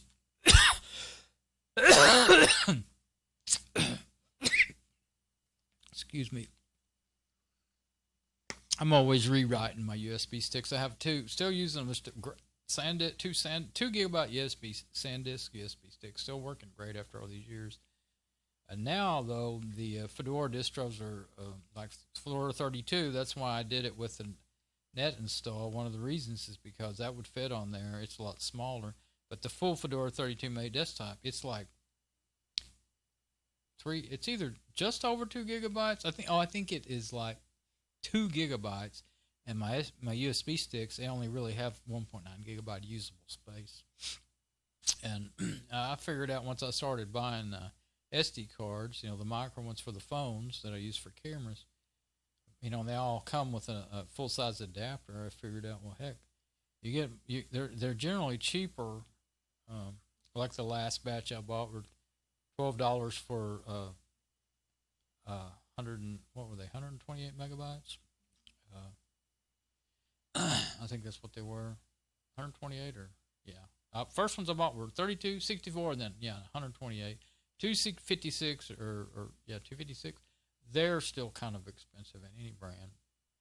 And SanDisk, SanDisk, I don't think they're made as good as they used to. They sure get a lot worse reviews than they used to get. And people are always saying, well, they're fake and they're not actually, what size you ordered them. But they said, reviews say that about every brand, but a certain amount of people do. And I know it's happening because people generally don't mess around and write a review unless they got a good reason. Either they're really upset about what they got, or they got it for free, and or they're getting paid to write the review, or they just few people really like writing reviews. I used to write reviews for at a website. Well, it's called Element 14. That's how I got my MSP 430 TI experimental boards, Arduino, another set, some wireless, Anarin wireless setup for to use with MSP 430s. Still never did the projects I wanted to do with them, but anyway, I wrote the reviews, and some of them I made videos on and stuff. And I wanted to make permanent projects that I would just keep. But then my brain doesn't work well enough for long enough for me to learn, get that stuff down and get it right. But anyway, jabbering, tired. Okay, so kind of hungry, but my stomach's really kind of upset from that. I ate pecan. Well, that pecani sauce doesn't usually bother. I'm used to mild pecani sauce. It doesn't usually bother me too much. But I'm either going to have to eat first. I'm afraid if I eat, I will crash and burn. I'm going to be so tired I can't pick anything up. I can't get up to pick. I'm too dirty to not take a shower, So I think I'm going to pick all my mess up. And then if I still have enough energy, I'll take a shower. Then I'll eat and go to bed. But yeah, it's running great. And like right now, I can hear. Actually, my backup hard drives, I can hear them sometimes. They'll start, especially when they've been written to or something. But the Lenovo i5, I think that's what I can hear right now. I usually don't hear it. It's pretty quiet, but making all this video and everything, you can hear it. But, yeah, I think I'll shut the server down now. And before I shut it down, let's open the door. Let's see if it looks like Spot in the Closet. Isn't it cool that the Munsters are on every evening? I don't even watch it. My mom's been watching it, and I hear that song, and it just makes me laugh. And I'll listen to it. If I'm going in the other room, I'll listen. Sometimes I can't help but stop. Kind of went blank here. What was I gonna do? Okay, I was gonna change cameras because I'm on the screen. Well, I'm gonna do it. Okay, so let's go back to my other machine. And now I gotta switch the monitor. I'm making it the hard way for me. And that'll be well, you can set my monitor to automatically find the signal, but I remember having a lot of trouble with it when I used to try to do that, so I quit doing it. We'll see. Like used to, one of my other machine, my Red Black BioStar, it had a DVI-D output on the video card. It's just a 512 megabyte, but that's actually pretty decent when I bought it. Let's see, what do I want? I want camera 4 so you can see over there. And I'm going to go ahead and get on the lapel 4 so you can see over there. And I'm going to go ahead and get on the lapel so that when I get up, you'll still hear me. And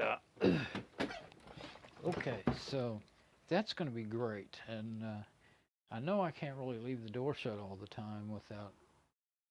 I can hear it now. Yeah, well, I think I was hearing it just a little bit. I thought I was hearing now I can hear it really good now.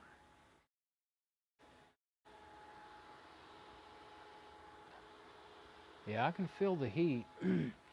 I wonder. No, I'm not gonna do that today. I can get into ILO and check the heat and monitor the heat, but I have to boot up my Windows XP virtual machine and then log in and all that. I'm like another. So every time I've done it, I've had some kind of trouble and have to fiddle around with it to get it to work, getting that Java and stuff to work. So. The last time I tried to log in before I turned the machine on, and evidently when you unplug the machine and leave it unplugged and then plug it back in, you have to boot it up before ILO will start up. And then when you shut it down, you can boot it, reboot it, shut it down all you want, and it's fine. But now I can hear it really well with the door open. But probably what I'll need to do until I get my vent up there, and then I'll probably put it right up there in the front, close to. It's the only thing I can get to. I mean, I don't even.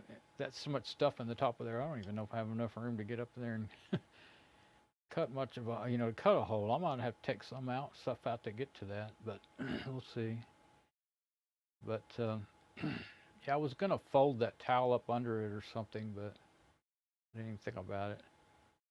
It doesn't look bad or anything now that I'm seeing it, but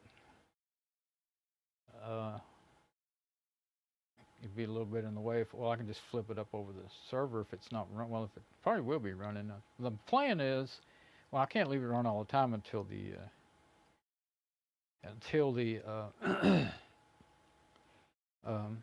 I get a vent in there. But the sound wise, I couldn't ask for anything better. And to having it in this room with me, I didn't really think it would work that good. And the door was not, it won't. It actually doesn't. I'd have to. That thing gets to where you really, I mean, you kick and push on it all you want. You ain't gonna get it shut all the way. The house, when the house shifts a certain way, I think even when it's shifted the other way, it will still really hard to get. I didn't show the monitor. Did it go to sleep or something? I switched back and say that's what I was going to do, but I just switched back just to shut the server down. I guess you got to get it woke up first or something. Monitor is real cranky about. I went back to VGA. Didn't see anything and went back to VGA. There it is. Yeah, I just wiggled the mouse hoping I would get it to go ahead and wake up, but it had already went back to VGA when it didn't see anything. I thought it did that sometime. That's still not as bad with the door wide open. Still not as bad as, I think there's dust blowing out of there. Because I wasn't coughing like crazy until I opened that door. But I'm going to shut it down. And, yeah, it shows a little graphic when it shuts down. Oh, yeah, I was going to look in the settings and see if there was anything about the boot screen, Plymouth. I think I started the story, Plymouth. I call it Plymouth because when I first discovered it, long years before Fedora started using it as their boot screen, it had a little cartoon character type thing with a huge open mouth, kind of looked like a pepper made into a cartoon character kind of thing, And so I saw it, and so I think, I saw it. It's been years ago, and I'm trying to remember. I believe I saw it, and I realized it was spelled like Plymouth, as best as I could remember how Plymouth is spelled. I think I looked it up, and that it is spelled the same. And I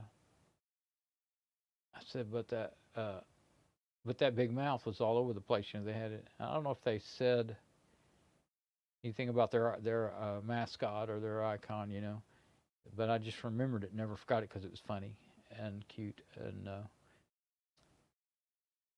it was. So anyway, I've always called it Plymouth, and I've never heard anyone say it any.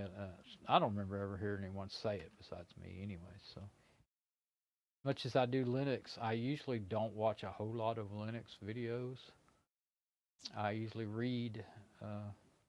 I usually find the documentation and read through it, but I usually use the search on the key, find on this page to find it. Once in a while, years ago, I used to watch more videos about.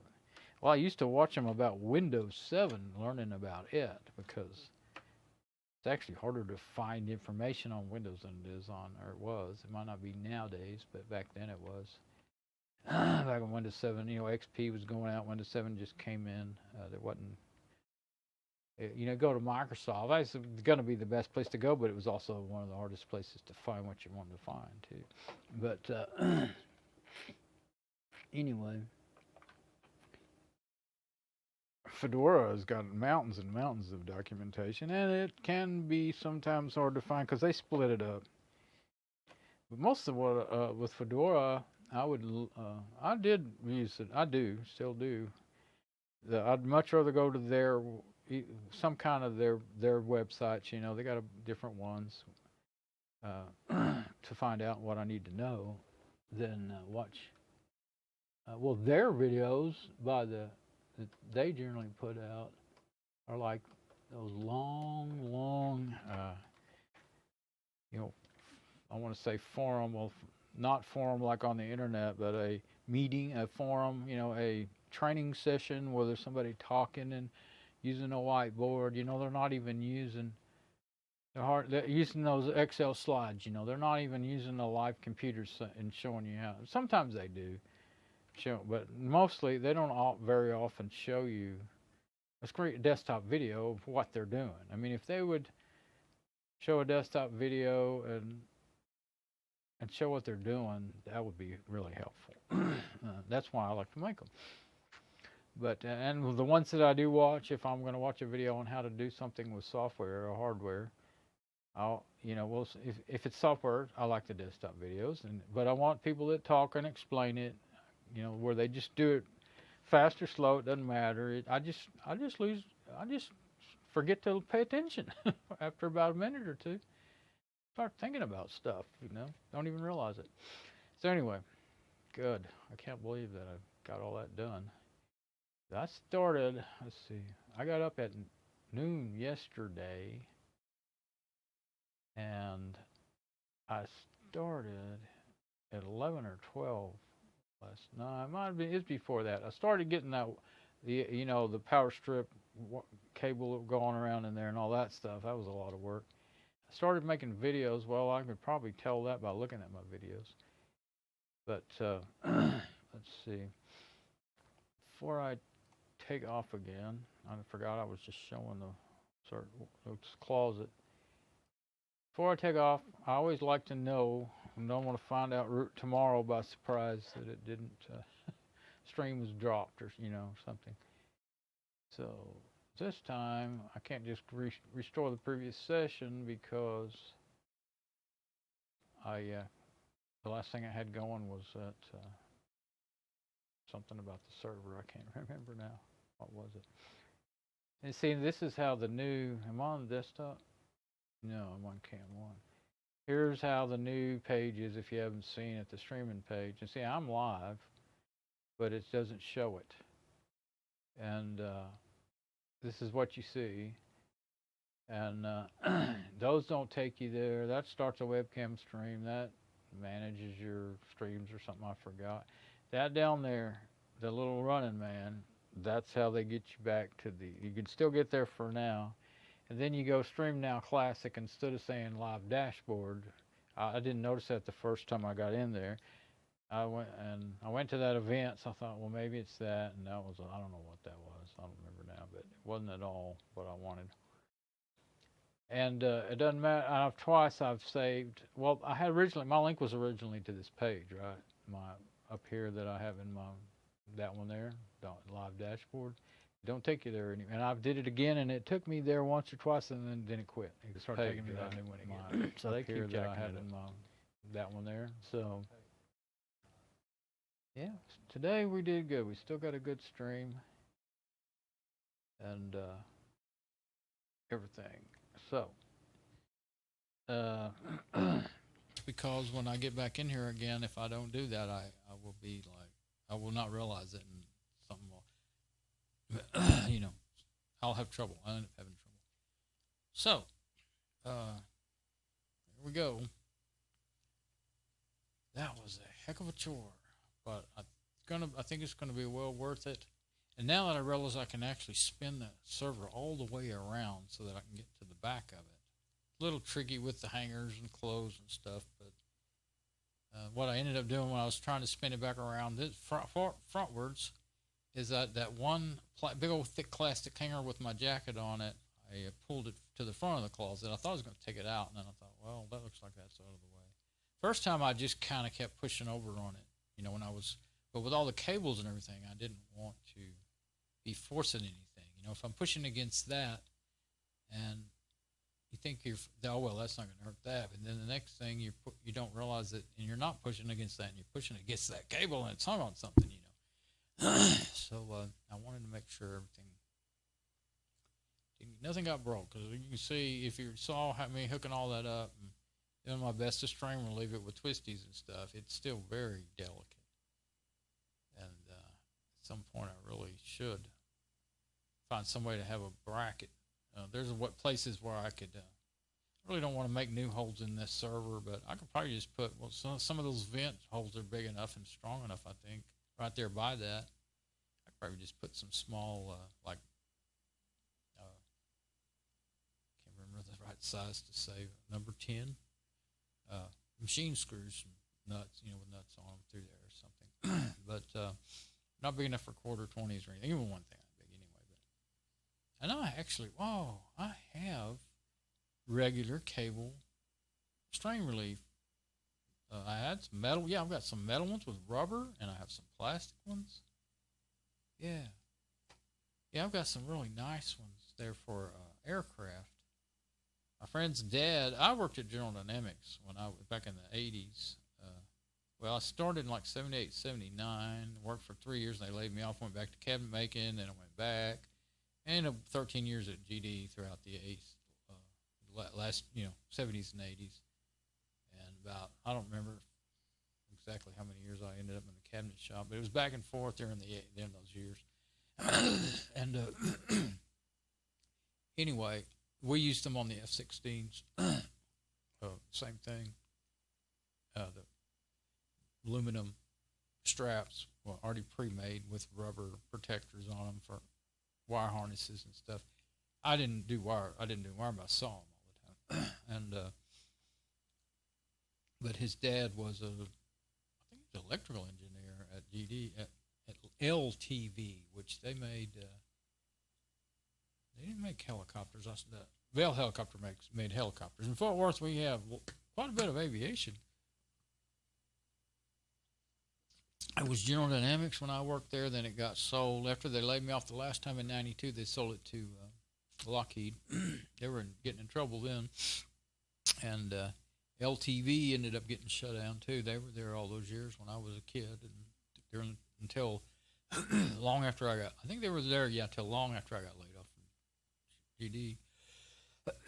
And Bell Helicopter's still there. So, and I've been in Bell Helicopter once. But, anyway. That's the kind of, it's high quality cable. And his dad had them, had a bunch of all kinds of cool, stuff. And my friend didn't really know what to do with a lot of it, but he didn't have a place to put it. He was living in a small apartment. He gave me a whole bunch of cool stuff. But anyway,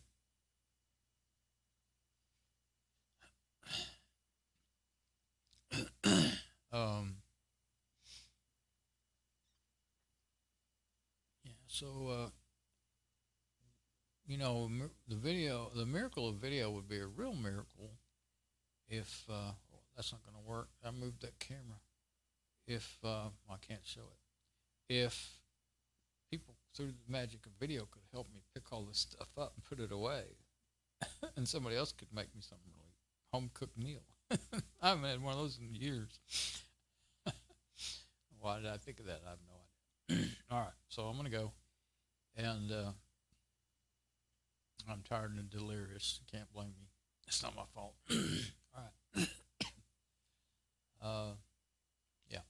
I'm going to go pick up my mess, go to bed. All right. At least I feel good that I got something done today. Bye-bye.